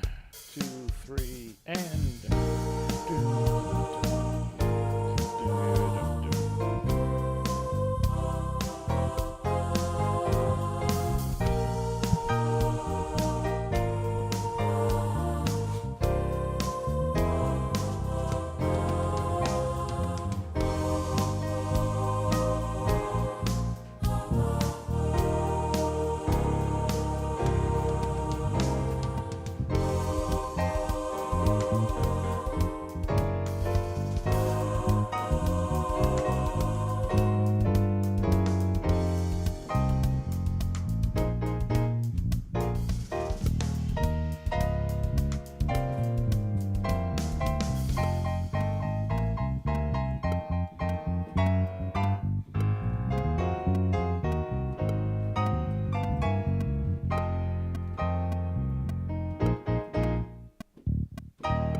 All right, so like I said, nothing is etched in stone.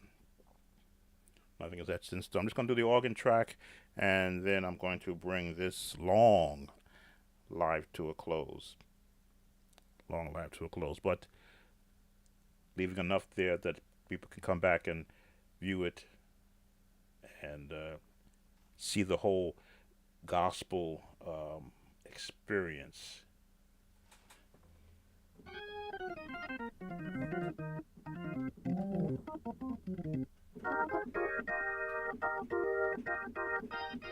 All right, just 3. In fact, let me go in and readjust some of the Hammond B3 settings.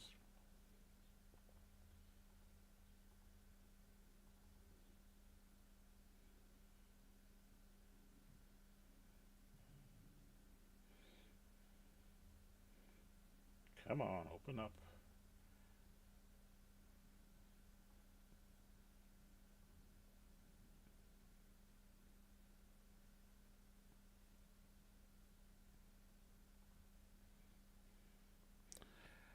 As I say, when you have so much running,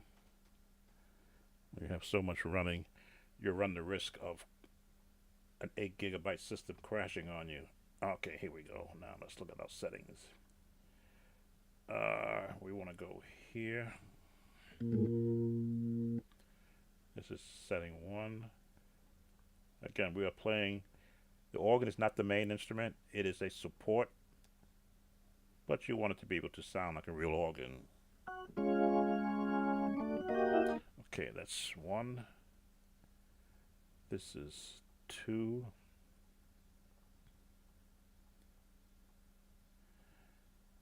Okay. And this will be 3.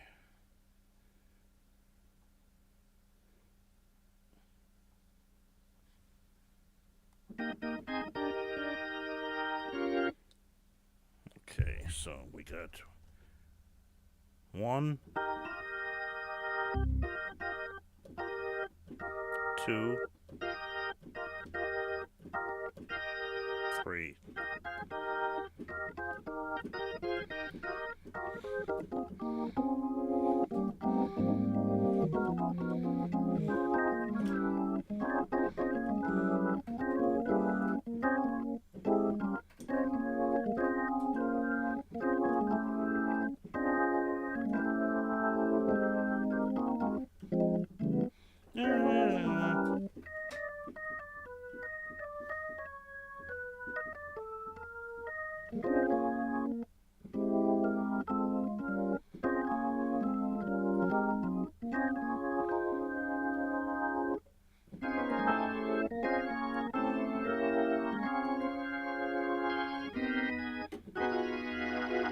Okay. All right.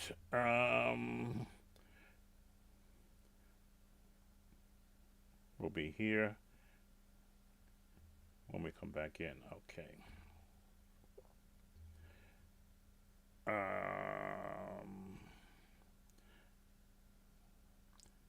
Redo the whole organ patch now that I got different setups here.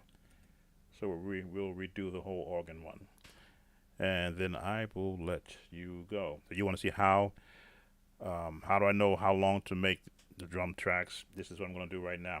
I'm timing it. I'm redoing the organ track because I'm going to be able to adjust between the settings. We're going to come in on this one. Right, that one. So it's not as brash. Time for it to be brash at the end. All right. Select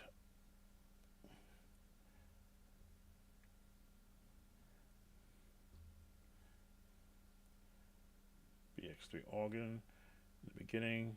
Here we go. 2, 3, 4. 2, 3, 4.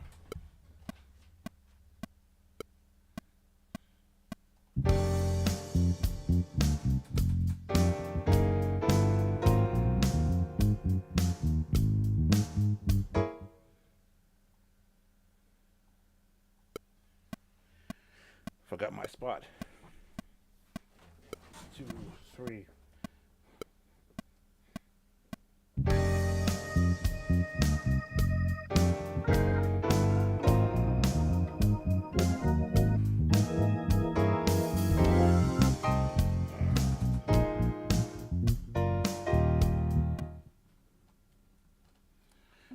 All right. I done lost the whole organ feel. So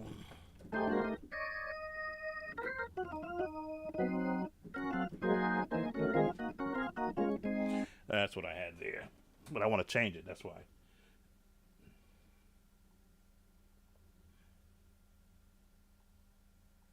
Two, 3, 4, 1, 2, 3, and 2, 3, 4, 1, and ready, start.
Alright, so I didn't put the vocals there. Stop that. As I said, nothing is etched in stone. But we save it anyway because there's always going to be something good out of everything that you do musically. It's just a matter of sifting through the good and the bad. Let's see what we got now with the new organ track.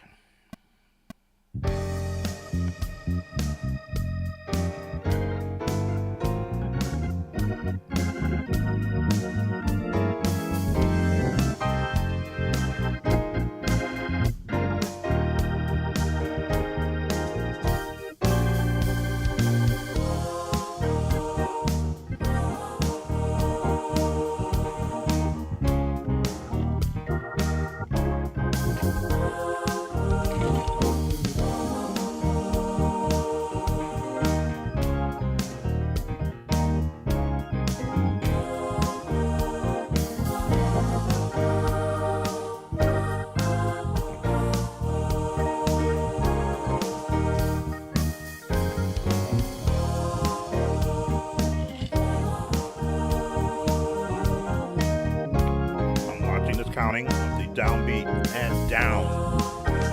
The singing starts on a downbeat, and my drum should be on downbeat. Pop. Gonna add that clap and tambourine.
Alright, need another God still, right? So that's where we go here.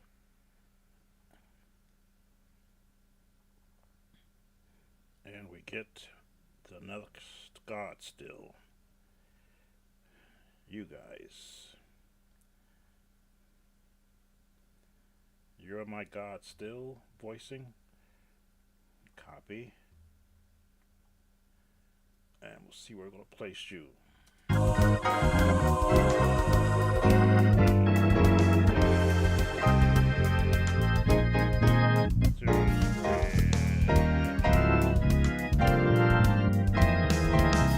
Right on the downbeat, right here.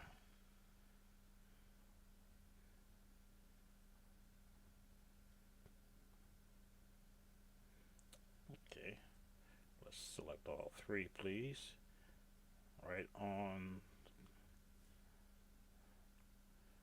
I need to bring you forward. Can I move everybody? Hold, and go to the beginning of the measure.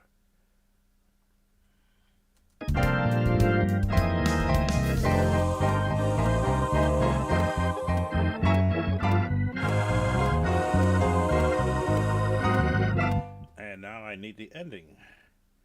God still answers prayer. Right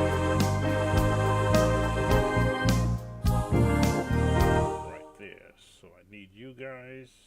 Again, this is the thrill of cutting and pasting. There's the end. Copy. So I am pasting the vocal changes that I added to the song. Let's find out.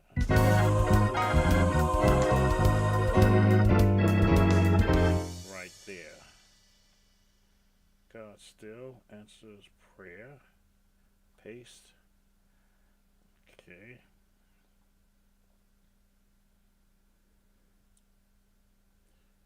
So right here, and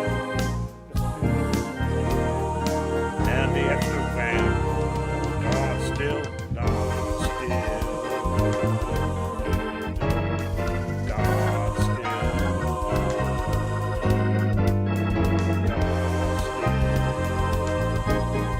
that's it.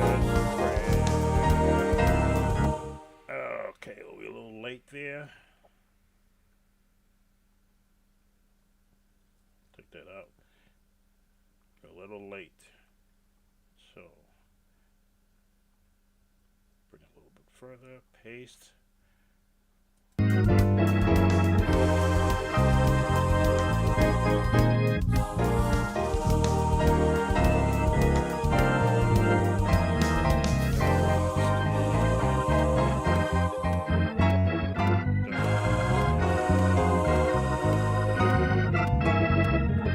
Right there. And it should end our song right here. Paste.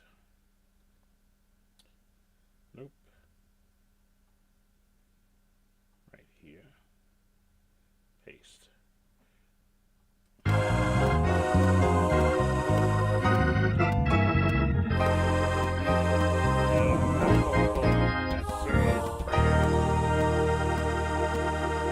And there you go. That is.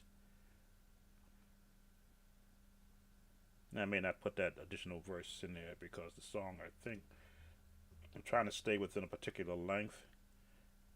But that is. Yeah, okay. What you see me doing now with MIDI, I will be doing with vocals. She basically is creating me 4 versions of the song. 1 track, different verses in the track. Men will always play 3 tracks. Then the ending got something. No, 5 versions of it that I would be able to cut and paste and manipulate because the long as the lyrics start at the downbeat, I'll be good. All right, so I'm gonna let this play through, and I'm gonna let you guys go because I've held for those that are here, I've held your attention for over 2 hours now, 2 hours and 31 minutes. This is my longest stream, I think. But again, I'm not trying, I am sharing everything that I do musically from a gospel sense, from a creation of it. As I say, I wasn't there when James Cleveland wrote gospel. I wasn't there when Tommy Dorsey wrote gospel. I wasn't there when Kirk Franklin wrote, when Donnie McClurkin wrote, when Edwin Hawkins wrote. I wasn't there. But I learned from their productions what gospel music can sound like if I were to write it. Can I rewrite what they probably did? No. But I can write what I can do. Are you playing the organ sound from a keyboard? Yes, everything's being done from a keyboard. Everything. Even the virtual vocal tracks that I wrote that I sent to the soloist, that was done by a keyboard also. I try to keep everything as concise as possible. I'm not a singer, so I can't use my vocals anywhere in this. But I wanted to have full vocal sound. So when I found my vocalist on Fever site, she does background tracks. That is her service to the world. So I said, well, why go out and find a tenor voice when I can use a young lady who, when she did her actual demo of her services, she sung three-part background. I said that's what I need, a person that can give a full voice to every part of this song. Now in another song, maybe that might be a different story, but in this song, she's going to give full voice to every track. So I wanted to just concise this so you can see everything that is happening. Okay, can I go a little bigger than that? Well, I'll move it there.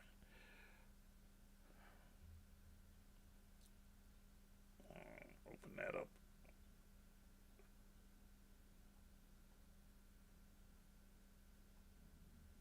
I don't know why those are closed down. They shouldn't be.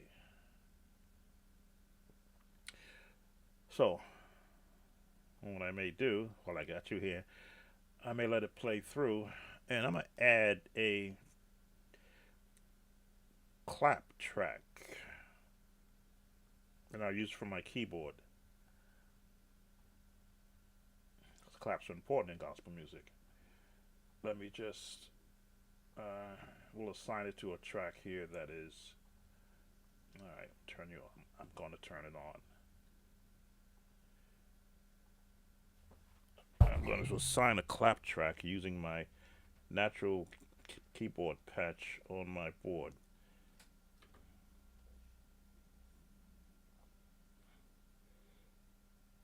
Let's just find my drums.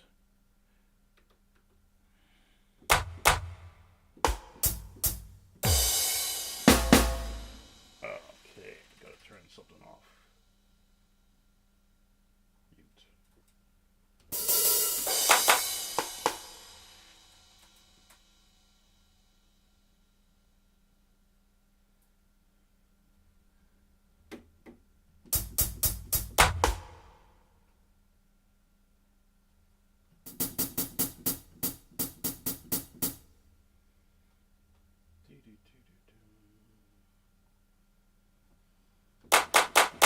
All right, here's a clap.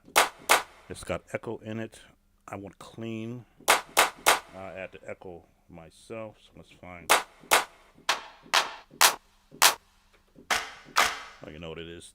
The echo is coming from the track. It's a male vocal track. I didn't want to create a new one. Pulling on this so much. All right, so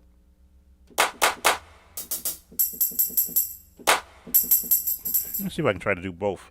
A piano, tambourine, and a hand clap track, just for grins, you might say. 2, 3, 4. So excuse me if I'm not playing.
So, yeah, I've been doing this a while. If you didn't notice, I've been doing this a long while, back my cakewalk days and doing MIDI files. I'm going to put in a conga because I like that sound, and timbali. I like that sound, so I'm going to put that in there too. Again, this is the gospel sound. Let me just turn you so that 2, 3, 4. 1, 2, 3, 4. 3, 4. 1, 2, 3, and.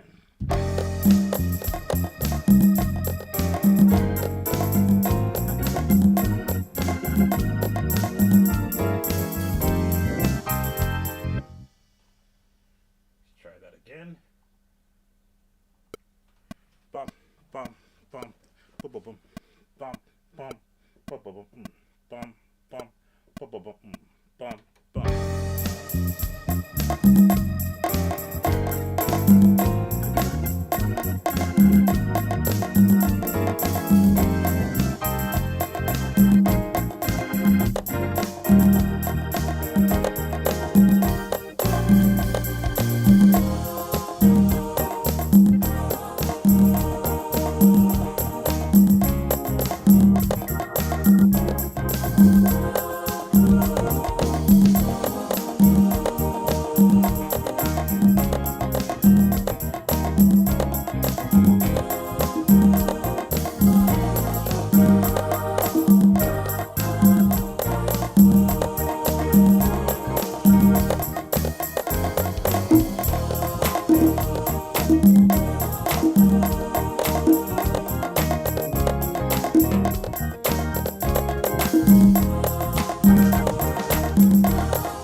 Yeah, I know where everything is, in a sense, because I've been doing this since 1992 in the MIDI format. So I've gotten comfortable being the only musician. Okay, let's bring that down. So thank you, Chase. Thank you. Bring that here. Thank you, Chase. It's going to be a song that I hope can be added to the praise teams in churches anywhere, because I'm going to push it everywhere. If you don't want to pay the online fee to download the song and support me as a content creator, not just on YouTube, but in the gospel music world, somebody will be able to hear it being aired somewhere to say, hey, I want my praise team to sing this song. Some pastor, some minister, some evangelist, some preacher will say, God Still Answers Prayer. Learn this song. And I want it to sound like the girl on the album. That's what I'm shooting for. Just to stick my finger in the mud. I went to Nashville, Tennessee, 19, I want to say 1987 or 86, to the Gospel Music Association when I was a member with them, because I wanted to understand, how does the gospel music industry work? What's the inner workings of it? A&R people, the record companies, found out who owned all at that time. The black labels were owned by non-black labels. Didn't know that, but I went there to find that out. And one of the things that I came away with in a meeting with all of the A&R representatives was, don't send us any songs, because we're going to throw them in the trash. We have artists that we are already producing, so don't send us any songs. But they did leave me with this: shake up the dust where you are, and we'll hear about you. So this is one of my shake up the dust songs. So let's hear how we sound now with claps, my congas, put a little cowbell in it. This is sort of, again, mix it up a little bit.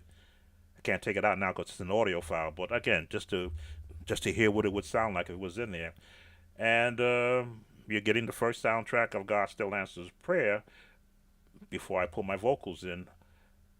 They're destined to be in tomorrow. Here we go. 2, 3, 4, 1, 2, and...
Put a double clap in there, just throw it in there.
My MIDI drums ran out because I added that additional section on the end, but that'll be when I get the solo vocals in.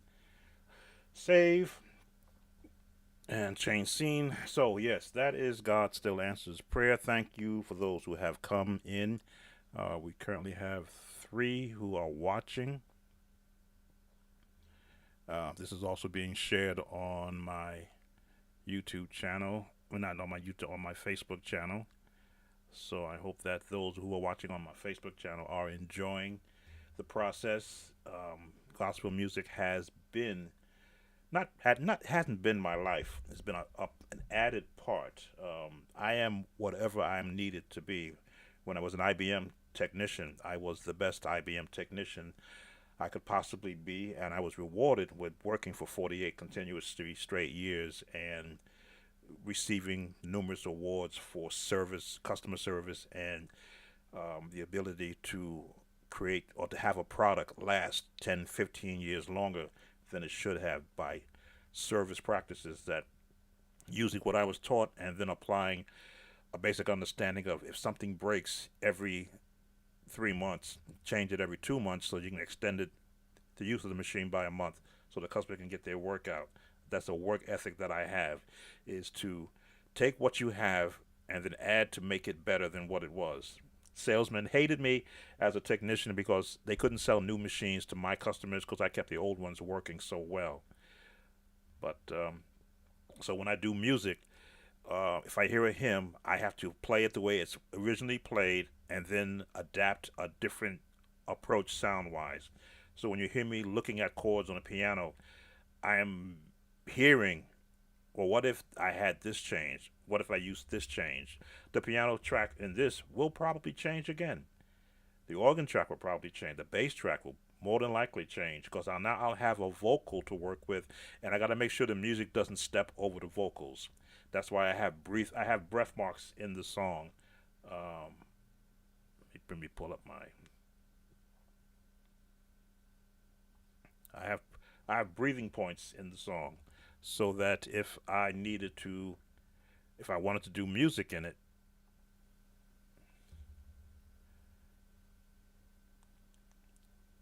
these are the vocals tracks right here. Let's expand this, expand that, so that you can see. As a songwriter, I'm concerned about the person who's singing also. All right, so this one expanded. So as you're looking at this, you can see this. These are the vocals right here. God still answers prayer. Breath marks. He will be right. He will be right there. So here's the breathing. Hold on and don't despair. Breathe. God still answers prayer. So within all these lyric words, I put in breathing so that they can have chance to catch their voice and get ready for the next note. Let's see.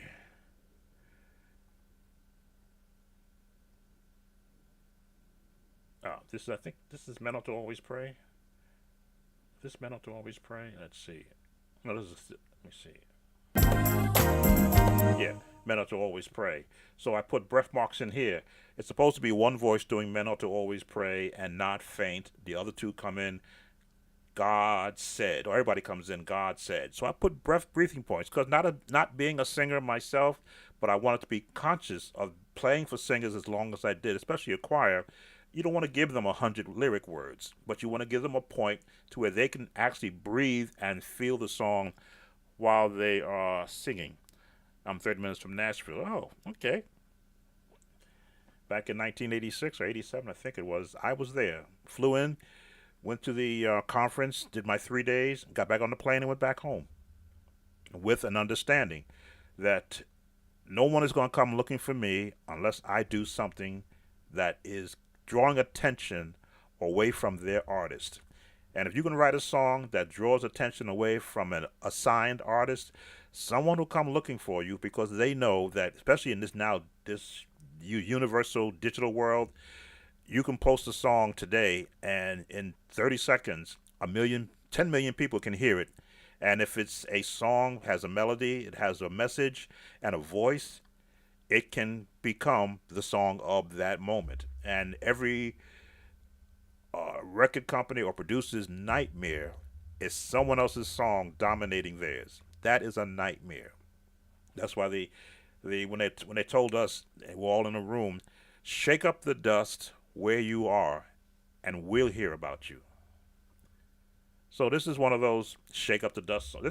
This may have come out of that birthed out of that understanding that we'll write something that is, number one, easy to sing. Number two, has a scriptural message. God still answers prayer. Has a theme to it. Pray until something happens. Why? God still does what? Answers prayer. And you put a nice, as I say, gospel dominant beat, piano, organ, bass, drums, and then you add all the intricate stuff around it. Will there be horns in it? Yeah, I have some muted horns that I may stick it in and there. Once I get the vocals, the whole idea is not to step on the vocals. And right now, a lot of the music is stepping on the vocals. A lot of it. That's why I said I need to hear it with my reference track. And then when I get her vocals in here, I start to peel apart what's not going to be there. There may be a lot I want to keep, but there will probably be a lot I'm going to take out. And then because it's in a MIDI format, I can cut and paste what I like in this section. If it's doubled, put it in that section right there. There we go. How many are still with us? All right, and for those on my my Facebook channel who are singers, as I often said, I'm paying for this singer because she has a skill that I need. If I knew you could do the same job she can do, I'd have no problem paying you also. Again, I am a producer. I'm looking for qualified talent that I can present sheet music, a MIDI file, and a backing track, and you show me what you can do with it. So she's getting paid very well for this, very well, and she will get 5 more of my songs. But if you have this same service, those who on you on Facebook who provide a service like this, if you're on the Fever site, I have no problem going through there because they do pay a fee to be on that site to perform the service. But if you do it and you're not on the Fever site and you have a demo that I can hear you sing, I want to hear it with a basic track, you in the basic track. I don't need to have drummers, bass. I don't need you doing riffs. I need to hear you singing vocally, they say out of your diaphragm and vocally, and where I can understand what you're saying. If you do that, I have no problem uh, giving you some of what I'm giving out to this young lady and to all the other singers that I'll be looking to. I'm looking for male singers for a quartet song I'm doing. I don't want your deacon singing this. I want a quartet sound. I want the Fred Hammond sound of quartet singing on one of the songs I wrote. And I will search the Fever site for male gospel singers who can give me that sound. But if you have a service that you're doing out of your basement and you've got again, you got a microphone set up, you're working either Pro Tools or Logic, you can create a wave file. That standardized wave file. I don't want no MP3 file that's got crackling noise in it. It's got to sound like a CD when you send it to me. If you do that, you will get compensated. Again, that's what I do. That is what I do. I compensate. What is it? Competence will be compensated. Because what you're helping me do is to get my music out there in the best way possible. That's what I'm looking at doing. I want what I hear in my head to be transmitted vocally. Yes, you can see, I'm not worried about the music. I don't have to hire a bass player or drummer or keyboardist. Those you guys can stay in your world. But if you can sing vocal, I may want to put a lead with this. I'll be searching the Fever site for whoever sings a gospel lead to give me. They don't have to sing through the whole song, but lead me into the background vocals.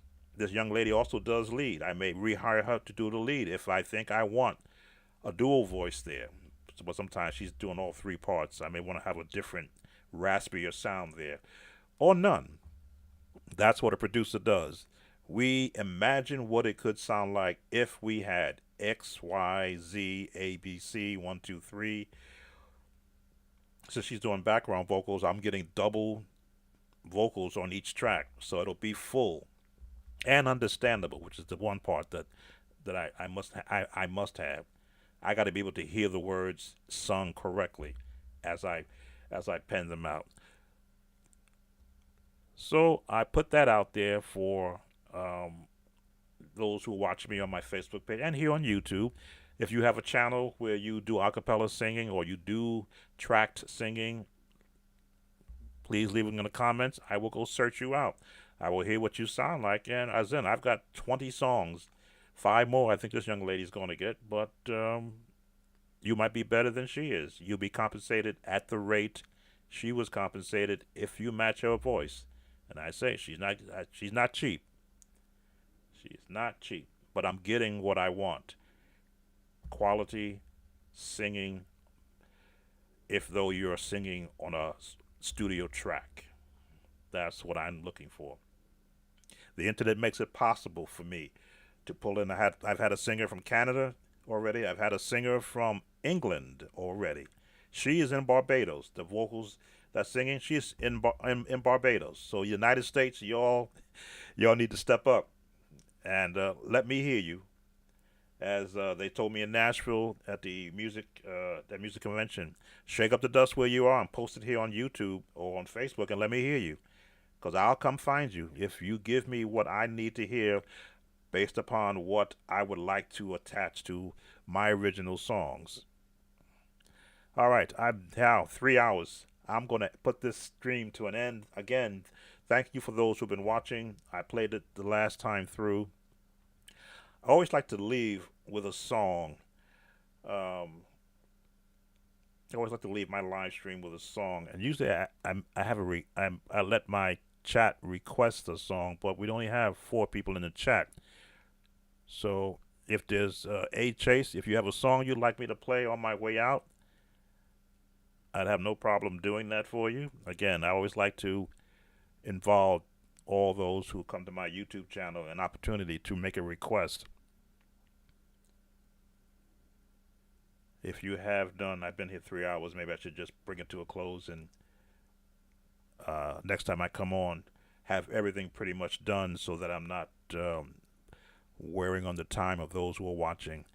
I see we have six more, two more just came in. Let me know who you are and where you're from. Let me just remember those who were here. Calvin from Philadelphia, thank you for coming in.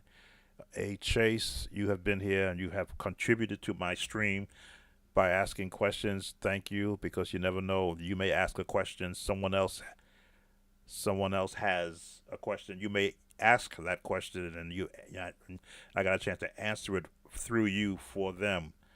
Uh, Leave it there. I guess Calvin says no more playing. Okay, as you can see, I enjoy this so much. There is so much that I enjoy doing with music, and when I can create something and then take it from melody to chords. Well, somebody's calling me now. It's a spam risk. There we go. Take it from melody and then begin to build all the chords around it. I'm in my version of heaven, because I am now being allowed to plant the seed, put the dirt on it, water it, add fertilizer to it in a sense, and then watch it grow. And then once, if I see any fruit from it, share it. And that's where I'm at the point now where another person's vocals will be enhancing what I've grown musically so that it can be a blessing to whomever hears it. We have three more. It seems like people are coming in now. I hate to leave everybody without hearing what's going on here, but I have been showing the the production techniques I've used for 25 years. Take a thought, create the lyrics, create a melody, put chording around that melody, around a gospel style, and then begin to morph it into something that can be listened to tastefully. As you can see, I'm giving everybody a coverage in the style of music, and hopefully will be passed on and shared by others.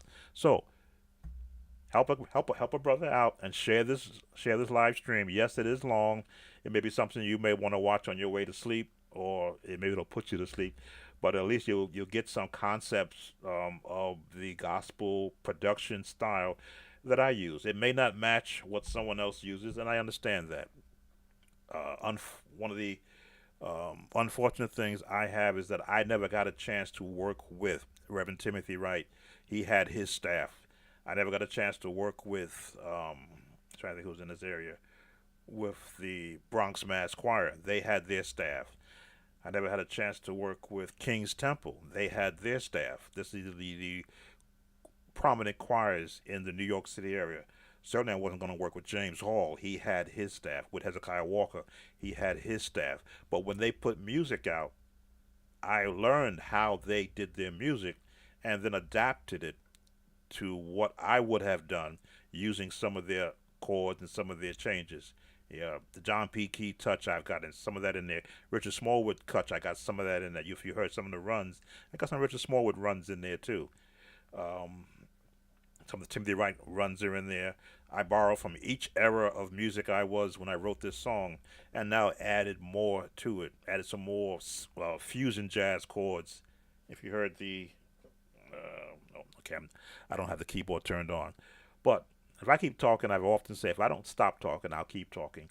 But thank you for those who have come in, and for those who are just come in the room. You can play back the replay and watch the whole production. You can skip through it to see each part and the process of playing and composing around gospel music. That is part of my heritage. Again, June 2022 here in the United States is Black Music Month. I like to call it African American music, where we are honoring those composers, not just in gospel, but in R&B and in jazz and in classical, who created and who shared their creations.